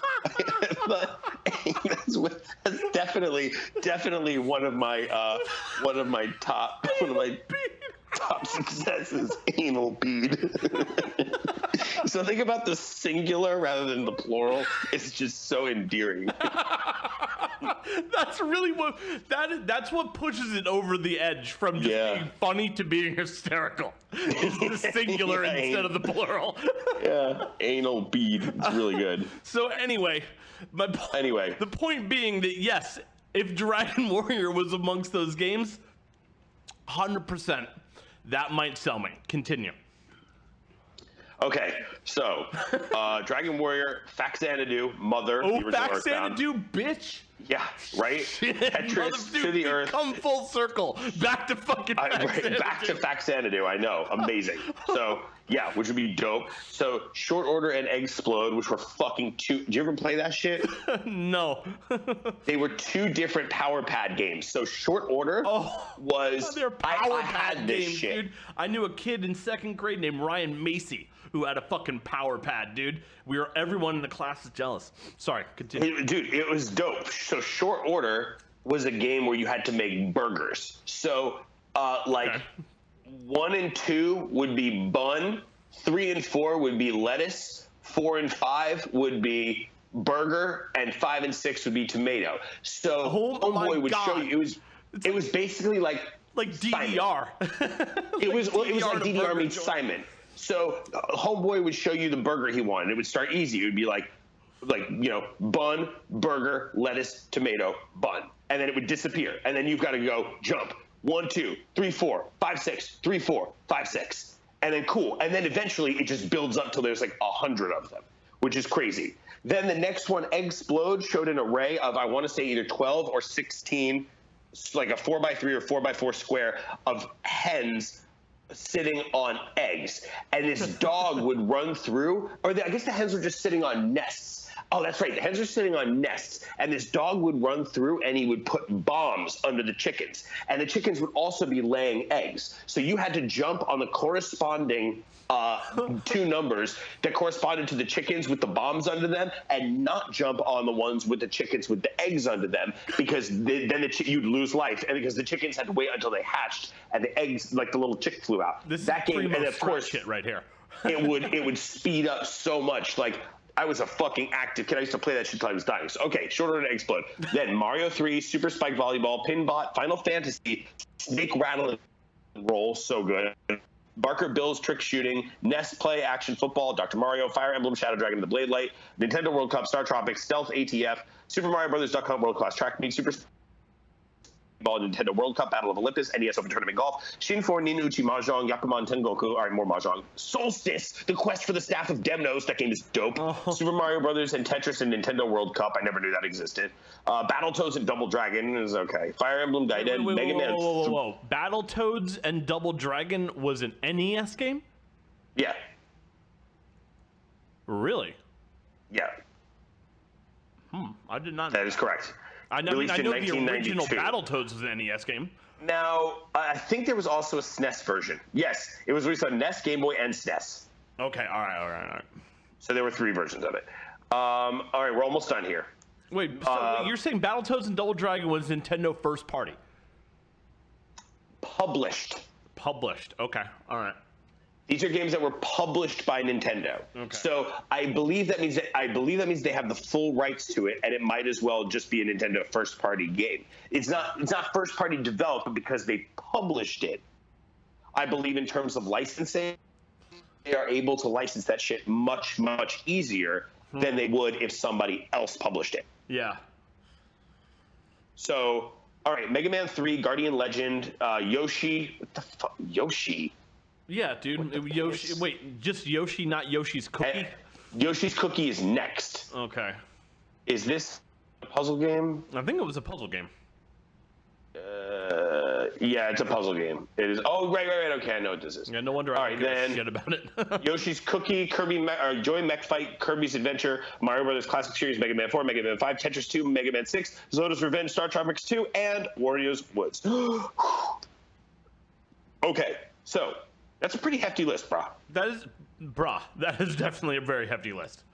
I mean, that's a really, really nice selection of games. Now, so if those were the only games released, I mean, for $20 a year, there's a lot of games on there that I would gladly play and really enjoy. I mean, dude, I would love to play me some Star Motherfucking Tropics on the Switch. That game is hard, the game is satisfying, and the game is weird.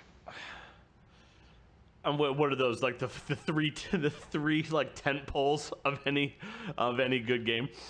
Yeah. Or NES game? I mean, I like games that are tough. I mean, the game is really punishing, and sometimes the controls are a little bit of a bitch, which is definitely shitty. I mean, Star Tropics is a great game in its own weird, unique way. Like, I also played it a lot as a kid, and it was one of those games that was so punishing that, like, if I got to where I had been before, I was like, holy shit, you're back at the ghost boss. Don't fuck it. That ghost boss would fuck my life up so much when I was young. Oh, did you ever play that shit to get far enough to the ghost boss? I want to say that was like the No. third dungeon. No. Oh, God, that ghost was such a bitch. Oh, you had to get the Mr. Frosty. Was that the ghost boss where you had to get the Mr. Frosty and freeze it? Or was that? I think so. I think you had to use the Frosty and freeze it and then attack it while it was frozen. It was so dumb. But it was so cool graphics. Anyway, so well, there's your list of Nintendo first-party developed games. So I'm sorry, first-party published. So, like for example, Balloon Fight. Did Nintendo make? I think all of these are ones on Nintendo and Nintendo Entertainment System are on Nintendo Switch, like NES on NSO. I think they're all developed and published by Nintendo. Yeah, that's another thing I was looking at. Is like, I know that when you're reading off that list, you said those are all Nintendo published games, but so far the only games that we have on here are Nintendo developed games as well as Nintendo published games. So I think I hate to say it, but like, dude, that's an important distinction, because if we're only gonna get Nintendo developed NES games, I'm sorry, I'm out. But then I'm what like, the fuck is it going to cost $20 a year? Like $20 a year? That's like nothing. That literally is nothing. Plus, how do you with an intellectual property from someone who's gone under? Like, I mean, were all those companies like Data East and shit trying to get to the Back to the Future game from LJN Games? Right. Were those all bought up by other companies? I find that hard to believe that none of them just went under. Merged. Like, didn't I feel like Data East was like a THQ company, and like LGN was an Activision imprint. THQ even exist anymore, dude? I think I actually heard about them going under. Man, they were G's, dude. They made some dope shit, especially like Wrath of the Black Manta for NES. Oh yeah, that's true, dude. Data East, Fate, bankruptcy. Most of their video game library was acquired by Gmode, a mobile game provider. So they have shit like Windjammers. Man, that's sad. Oh. So other properties of Data East were transferred to Tactron Corporation, the asset management company of the Fukuda family. Tactron sued Nintendo twice during the 2000s decade for patent infringement, but both cases were dismissed. So Oh. So what that says to me is, yeah, this is interesting. So yes, basically the rights to these games were bought up. They were purchased by other companies. Other companies own the rights to probably all these games, which is very irritating. I mean, I don't know. Like, they have to do negotiations with people like the Fukuda family, like some old dude who's the chairman of some medical company who probably had an investment guy who was like, Fukuda-san, spend your money to buy up Data East Library. And he was like, do it and let me get back to smoking cigarettes and playing pachinko. I mean, yeah, but that's the whole thing that's really at the crux of this entire dilemma, which I just keep repeating, is that we still don't fucking know. Nintendo, for the love of fucking God and all that's holy, please just tell us. And the thing that worries me about this is that, yes, I do agree with you that this is just, it could be the first door of many being opened to something that will eventually be what everyone wants, which is the end with the Nintendo catalog streaming as a Netflix-style service. That's fucking crazy. It could be. But the fact that they still haven't told us definitively yes or no doesn't give me a lot of fucking confidence, because generally, if you have good news that you want to give to people, or news that you know people will interpret or receive positively, you don't typically wait this long to fucking give people that kind of news. Well, here, look, we can get some answers right now. Can we? Does Nintendo have to pay to license any NES games they published? I need to. Oh, that's good. No, let's get into the weeds on this. Let's find out. I want to know. Let's see. So what we find out? Well, here's what I gotta go into real quick. Now, fuck. NES Classic. They had third-party games. Interesting. SNES Classic had some heavy use. Didn't SNES Classic did it have Chrono Trigger on it? Absolutely. It fucking does. Do you have one of those? No. I could not justify spending over $100 on one when not only do I have those games as ROMs, I have my physical Super Nintendo with those physical cartridges in my room right now. Is that what it costs? It like, I think the list price is like $79. In your hand? Oh yeah, the list price is like $79.99, I think, but they were so scarce and like such a collector's item that like right now, I think if you want to get one, you're going to be paying at least $100. I kind of want one though.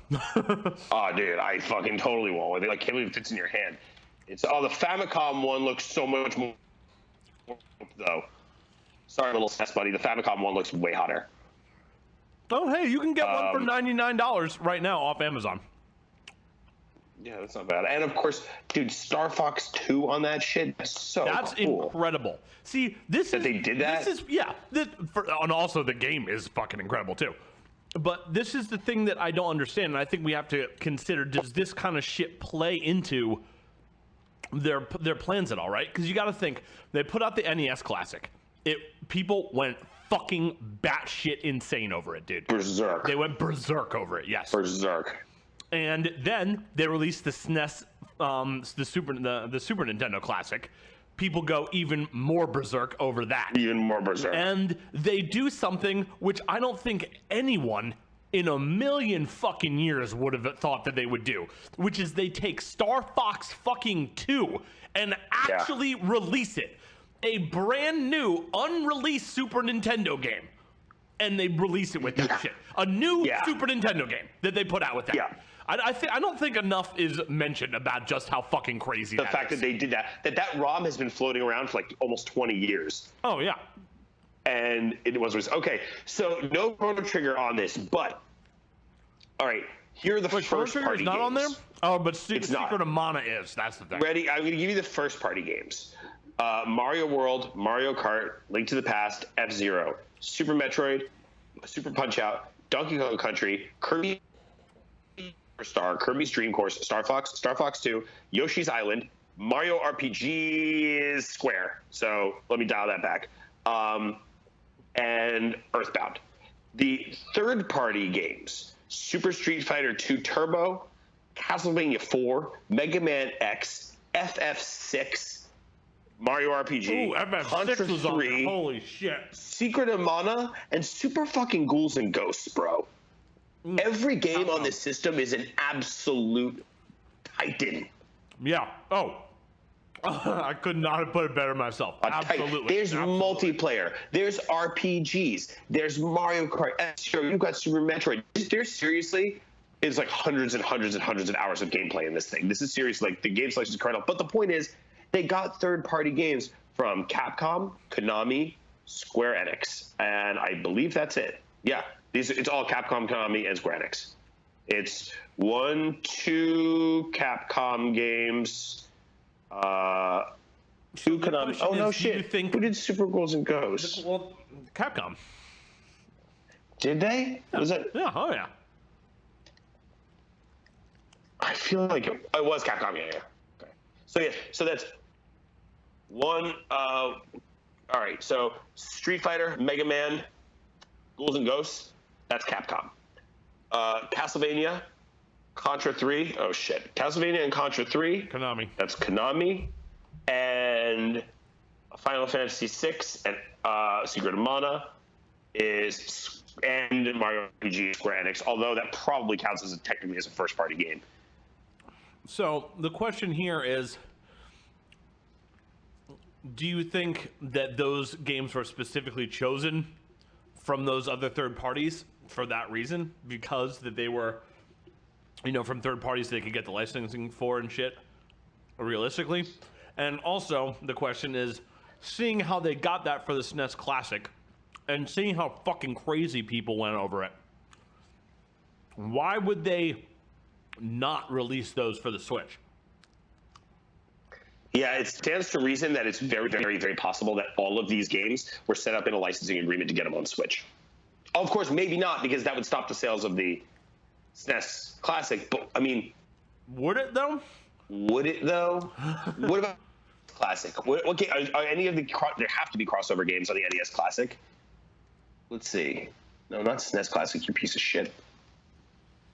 Let's see. I just want to see what games are on the NES Classic. All right. NES Classic controller included too. Works with NES Virtual Console games on Wii U. It's fucking dope. Wait, the controller does? For the NES Classic. See, this is what I don't understand. Really spectacular. They're smart enough to do something like that. They're smart enough and in touch with fans enough to give us Star Fox fucking 2. Yeah. Yet, when it comes to what games are going to be available on their online service, we still don't even know 11. But this is just day one, dude. The launch games, dude. All right. Wii Virtual Console games list. Now, just give me a second. Right. I'm gonna blow your fucking mind right here. All right. And you're gonna be like, "Wow, you're right. This is fucking total trashola." All right. So, games that launched with Virtual Console. When did Wii come out? I don't know, whatever, it doesn't matter. All right, so Donkey Kong, Mario Brothers, not Super Mario Brothers. Donkey Kong, Mario Brothers, Pinball Soccer, Solomon's Key, Zelda, and Wario's Woods. Then, over the course of December, one a week, we got Donkey Kong Jr. Ice Hockey, Tennis, and on Christmas, Super Mario Brothers. January 1st, we got Baseball, Urban Champion, Gradius, and Xevious. So right there, is that when we first start seeing third party? Solomon's Key is third party, and that was launch title. Ooh, okay, all right. So basically, my point is that it was all right. When did we see the first Super Nintendo game? Oh, Milon's Secret Castle. Fuck yeah, I totally bought that shit. Fucking Milon.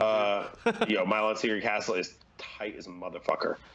I'm trying to see when we saw the very first Super Nintendo game. Still going. Oh, Crash and the Boys, yeah.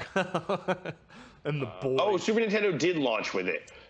F-Zero and SimCity were the first two. Then on Christmas, it was Street Fighter 2 and Super Castlevania 4, which I bought. That they do this. Just the SNES games just slowly trickled out. But my point is that, like, my point being, it seems when I list them out like this, even it seems like okay, well, there was a lot. But if you think about how it felt to wait for months and months and months, and 3 months to get Kirby's Adventure, it was like 3 months. Like, when was the first Square Enix game released? Super Ghouls and Ghosts. All right, so from November until March was to get Super Ghouls and Ghosts. Super Metroid wasn't released until August. So that's like 9-10 months to wait for Super Metroid, a first-party game in hot-ass high demand, almost 10 months. So it's like... So your point is there is precedent for this. Is that what you're saying? There's precedent for, yes. I remember sitting and watching the Virtual Console and being like, I can't believe how slow it's taking for games to come out. We look back in retrospect, it's like, what a library. Yeah, but it took fucking forever for this shit to come out. It was like such a bitch to wait. Like, all right, Secret of Mana was October 3rd, 2008. October 13th. So that's almost 2 full years for Secret of Mana to come out. Like, come the fuck on. FF2, yeah, see, this is FF4 was March 8th, 2010, so 3.5 years. FF6 was June 30th, 2011, or I'm sorry, June 30th, 2011. So that is 4.5 years for FF6 to come out. Chrono Trigger was May 16th, 2011. 4.5 years for Chrono Trigger and FF6 to come out on the Virtual Console. So right now, it's easy to say, oh, we had Chrono Trigger and FF6. Yeah, but it took 4.5 fucking years for them to come out. So what I'm saying is, he who fart in church sit in own pew. That's a little Lo Wang wisdom for you. No, for real, patience is a virtue. And I think it's important here to have faith that they are not so dumb that they're going to be like, all right, you get 20 games, and then that's it. Like, Nintendo, the Western way to do this would be, you're going to get way more games. You're going to get so many more games. Just wait till you see all the fucking games we jam down your throat, bro. Like, go games. But Nintendo is not a Western company. They are still a decidedly Japanese company, which means that, like, not boasting about shit that you cannot deliver on is a core part of this company for over 100 years. And it's very true that those tenets of Japanese culture still live strong in many of these companies. Nintendo is a prime example. Consider that when Wii U bombed, Iwata cut his own salary rather than blaming workers.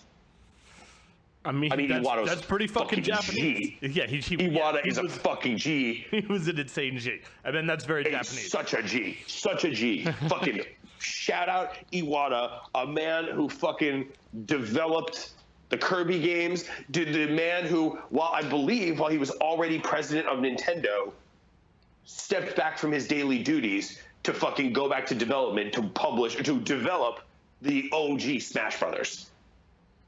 With his old homies from HAL. They were like, yo, we're getting the band back together. We need you to do this. Come here and come eat shitty-ass ramen and sleep under a desk and fucking make Smash Brothers with us. And he was like, fuck yeah, let's do it. Like, G. So anyway, Western company would be like, here's all the games we got planned, and just wait till you see in the future from us, and then they announce all this vaporware, and only half of it ends up coming out. Or Nintendo under-promises and delivers. And they say, we are going to release 20 games at launch. We're going to tell you 10 of them right now, and we'll reveal 10 later. Now, that's as Western as they're going to get because they've already got those 10 games lined up and ready to go, and they know they can deliver. So it's really just like, let's build this anticipation on something we know we can deliver, as opposed to let's make thousands of empty promises and keep 3 of them. I mean, feel me? Yeah, I feel you. I mean, I hope that you're correct. I hope that you're right. Although it's also worth pointing out that 9 out of the 10 games that they announced so far were available on Wii's Virtual Console within its first year. 9 out of those 10 games. Within its first year, but not on its first day. No, but within its first year. But it also had SNES games available on its first day. So F-Zero and SimCity, which like I don't know. I wouldn't be too fucking amped if those games were the ones that drop. Like, don't get me wrong. I love F-Zero and SimCity, but I played the piss out of both of them so much. Link to the Past, on the other hand, give me that shit. Give me that shit on Switch. There's the thing, right? The 10 games that they announced so far, yeah, there's some fucking classics in there, some gems that I absolutely adore, sure. But I'm still on the fence about whether or not I'd really definitely get it. Will I probably end up getting it anyway? Well, yeah, but I'm not super excited about it yet. However, if they didn't announce any of those 10 games and instead only announced Link to the Past, I'd already be trying to give them my money. If they only announced Link to the Past and no other games. Yes, I would already if they were like, to give them my for money. $20 a year, you get cloud saving, online storage, and you get a free copy of Link to the Past that you can play on your Switch. I'd be like, oh my God. Yeah, right, exactly. Right I'd be like, there, they're such geniuses. I'm done, right there. Other games that I would have already signed up to give them my money for if they were offering only that one game: Secret of Mana, Chrono Trigger, Final Fantasy Chrono 6. Trigger, without question. FF6 without question. I mean, Secret of Mana I absolutely love, but I think so much of the charm of that comes from playing it with you, well, really with you, because I feel like you and we broke that game so thoroughly. Like, I've seen its seedy underbelly, and I love it for its flaws, but the game is so shattered to pieces. And like, once we started glitching it and really, really were able to just destroy it, wow, this game is so incomplete and busted up. So I don't know if I would for Secret of Mana necessarily, but I mean, I would think it was a great genius move. But for sure, Chrono Trigger, I mean, Link to the Past, Chrono Trigger, FF6, I would lose my fucking mind. And Link to the Past, I mean, Super Metroid. Super, if they were like $20, you get a double feature. You get Super Metroid, you get Link to the Past. I'd be like, are you fucking joking me? That's incredible. You can play both of these on your Switch anywhere you go. That's fucking crazy. Like, great. That's absolutely genius. Cloud saves. Give it to me. Sounds good. So, I don't know. I mean, also could be taking time because they're saying that they're integrating these online features. Are they trying? I hope they didn't shoot themselves in the foot by saying every game has this. Are we still giving Nintendo time to integrate online features? It's not 2003. It's almost 2020. Like, and we gotta wait for. No, but I mean, like, integrating online features into their NES games. Like, I don't need you to integrate screen sharing. I mean, just release that shit. Yeah, just release Link to the Past. Yeah. But, dude, also, think about it from a marketing standpoint. They quietly release all these games, which are, I mean, it's a good library, dude. It's a good starting point. You got Mario 1, Mario 3, and Zelda. Just that right there is like, all right, cool. That's a shitload of gameplay. And then, after 3 months, they go, guess what? Next week, we're going to drop fucking Link to the Past. And they blow that shit up absolutely everywhere. They put banners up on the internet. Get your Switch subscription today for only $4 a month, and it comes with a free copy of Link to the Past. Holy crap. Yeah, I guess really what I'm saying here is that the games that they've announced are fucking good, but until they announce at least one SNES game, and I know they're not going to completely fucking balls deep us on this, I'm reserving my judgment. That's the crux of what I'm fucking saying here. That's that's the heart of the matter. I understand. That's the seedy underbelly, dude. That's all right. So I think that we should conclude this discussion with a top 5 list, which should be, I mean, maybe we should extend it to a top 10 list because it's so easy, of the games that Nintendo would need to release on NES, on NSO. Okay. Wait, so just NES games? For us to... Just NES games. I'm saying games. Let's say games right now, and any game that has been released on Virtual Console or either of the classics is fair game. So, all right. I can't put these in any order necessarily. It would be hard. I'd have to put them in reverse order. Number 1, Chrono Trigger. Number 2, FF6. Number 3. No, number 1, Chrono Trigger. Number 2, Super Metroid. They don't have Number to be 3. They don't have to be in order. FF6, Secret of Mana, Link to the Past, Mega Man X2, Super Castlevania 4. It's funny how these are all Super Nintendo games. I don't know, bro. Mario Kart. Yeah, Mario Kart 1. Absolutely. Oh, yeah, 100%. Super Ghouls and Ghosts.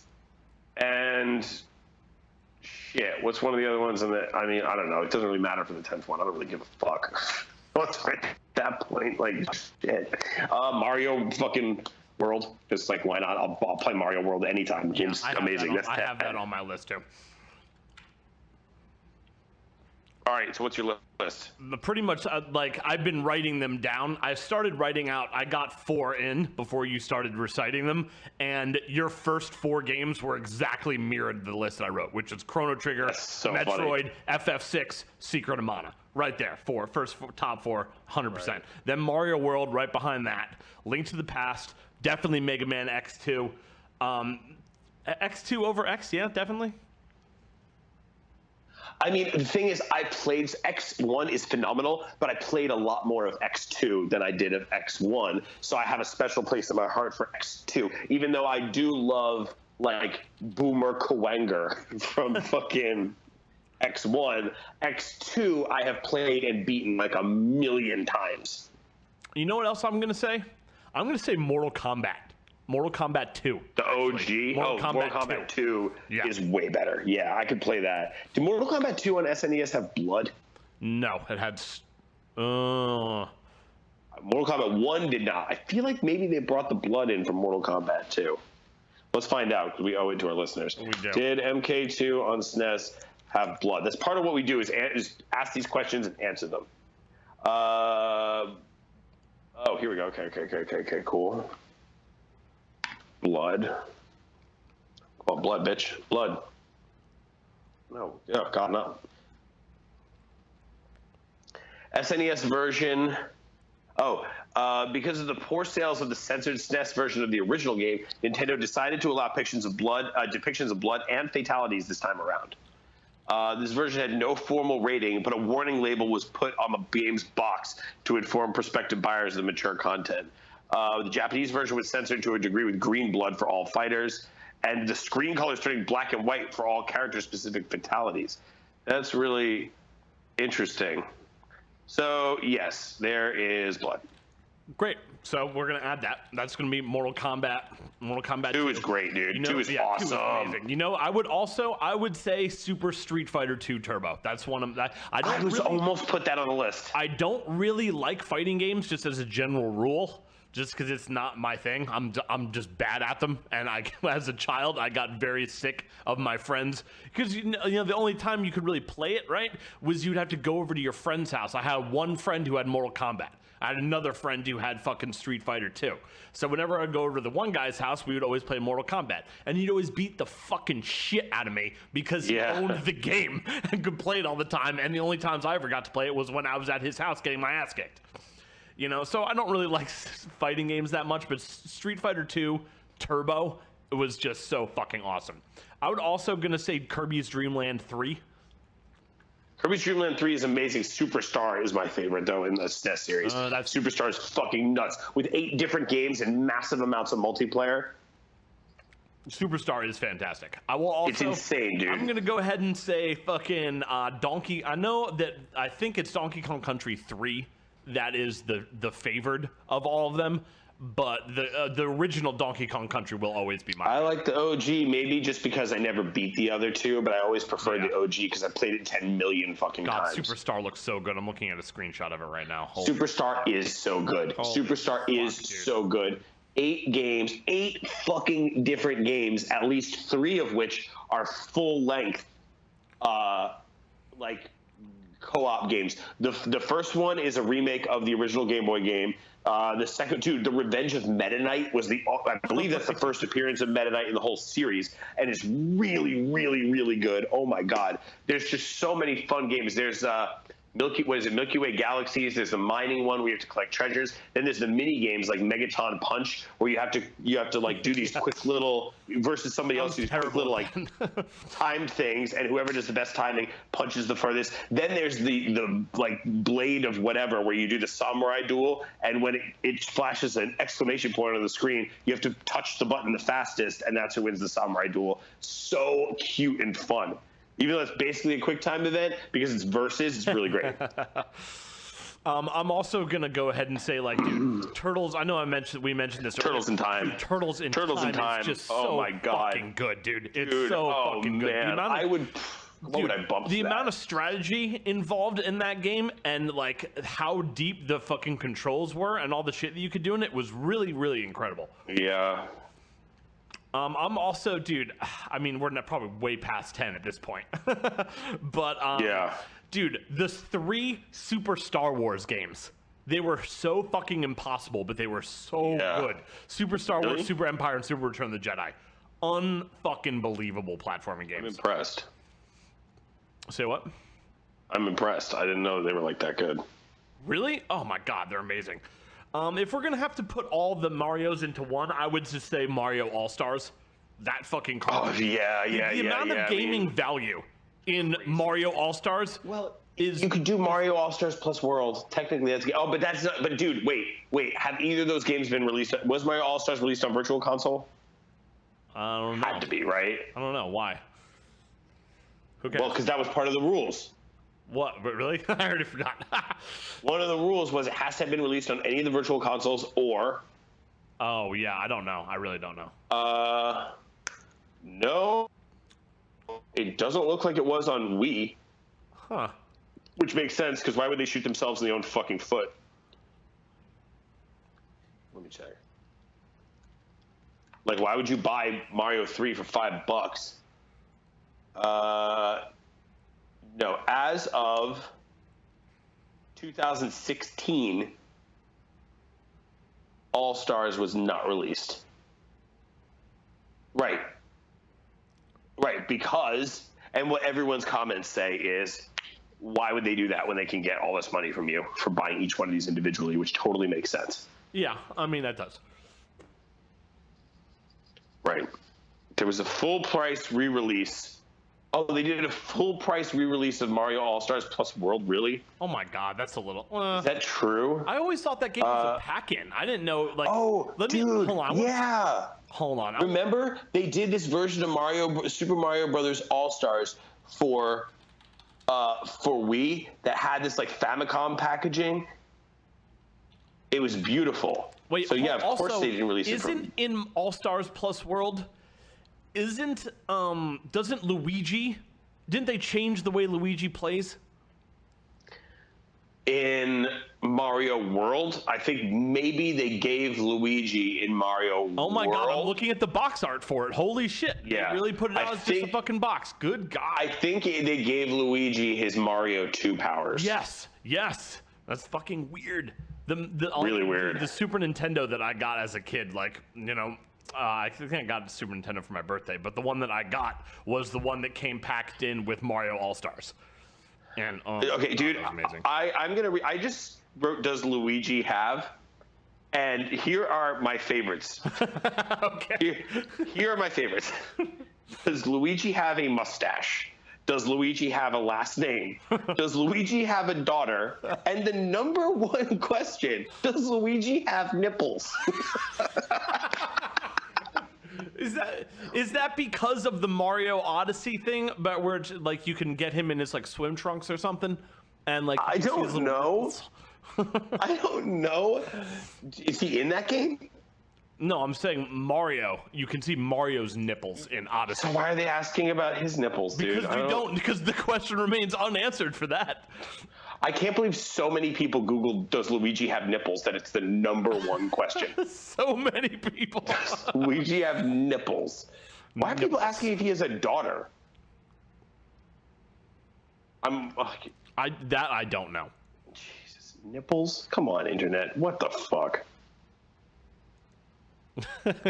That's insanity. All right, well, I think that about does it. Yeah, I mean, I'm pretty impressed that we ended up sticking to this one obviously contentious issue. I gotta say, Nintendo, good for you guys that I don't even have this fucking system, and just playing it while my friend was here for about 10 days was enough for me to get totally re-obsessed with Nintendo and really have a lot of faith in them and see just like a tour of how much great stuff they have going on. Just get a reinvigorated perspective. I mean, that's just crazy. As you said earlier, I mean, Nintendo has fucking magic. I don't know what it is. I don't even think Nintendo really knows what it is. Right. And because a lot of the time it just seems like they're just firing off in the fucking dark. And just shooting from the hip, bro. Yeah, they're just shooting from the hip. And just because there is some sort of like magical essence to what Nintendo is, they like, even though they're just shooting from the hip, firing shots in the dark, they end up, fucking hitting some real fucking gold more often than not, it seems. And like whether there's some sort of higher intelligence behind their behavior, I don't think we'll ever know. It certainly doesn't seem like it. But no. I mean, it just looks like this whole virtual console, whatever shit, it just remains to be fucking seen. Like, as you said, this is a good door that has been opened. If it is only the first in a series of doors like that will all eventually be opened, that will lead us to the dream of the Nintendo back catalog, Netflix style, that's great. But if this is the only door that they're going to open and that's it, and it just leads to this one room, that's going to be a fucking problem. Yeah, agreed. So only time will tell, but the thing that we can do to make that dream come to life is buy a subscription on fucking launch day. God damn it. Drop 20, drop a 20. That's what we're doing. You're gonna boil this whole podcast episode down to now you're shilling for Nintendo. A plea. I'm shilling for Nintendo. I'm shilling for seeing fucking Link to the Past and Chrono Trigger and Super Metroid on a nice, big, beautiful handheld. I have played Chrono Trigger start to finish on an iPad. I played it start to finish on a DS. I don't care. I want to play it start to finish on a Switch. Like, this is my plea. $20 ain't much in Chicago. That's a pack of cigarettes and a burger.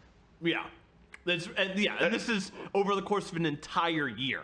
So, I mean, I don't know I don't know if I necessarily support just blindly throwing that money at Nintendo yet, but at the same time, if there really is any cause that we can all agree to get behind, it certainly should be that of getting games like Super Metroid and Chrono Trigger on the fucking Switch. That boils down to $1.67 per month. Yeah, that's almost literally nothing.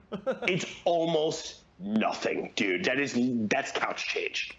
That is jack shit. If I handed you $1.67 in coins, you'd probably be like, really? I might not take it. Dude, that is less than 7 quarters. I can't even do my laundry for $1.67. Well, I mean, so in the end, I think your message is a good one. Is that if we can all agree to do something for ourselves and the greater good of humanity, it's, maybe give Nintendo the benefit of the doubt on this one in hopes, hopes that we get We Super are Metroid not saying they're not dum-dums.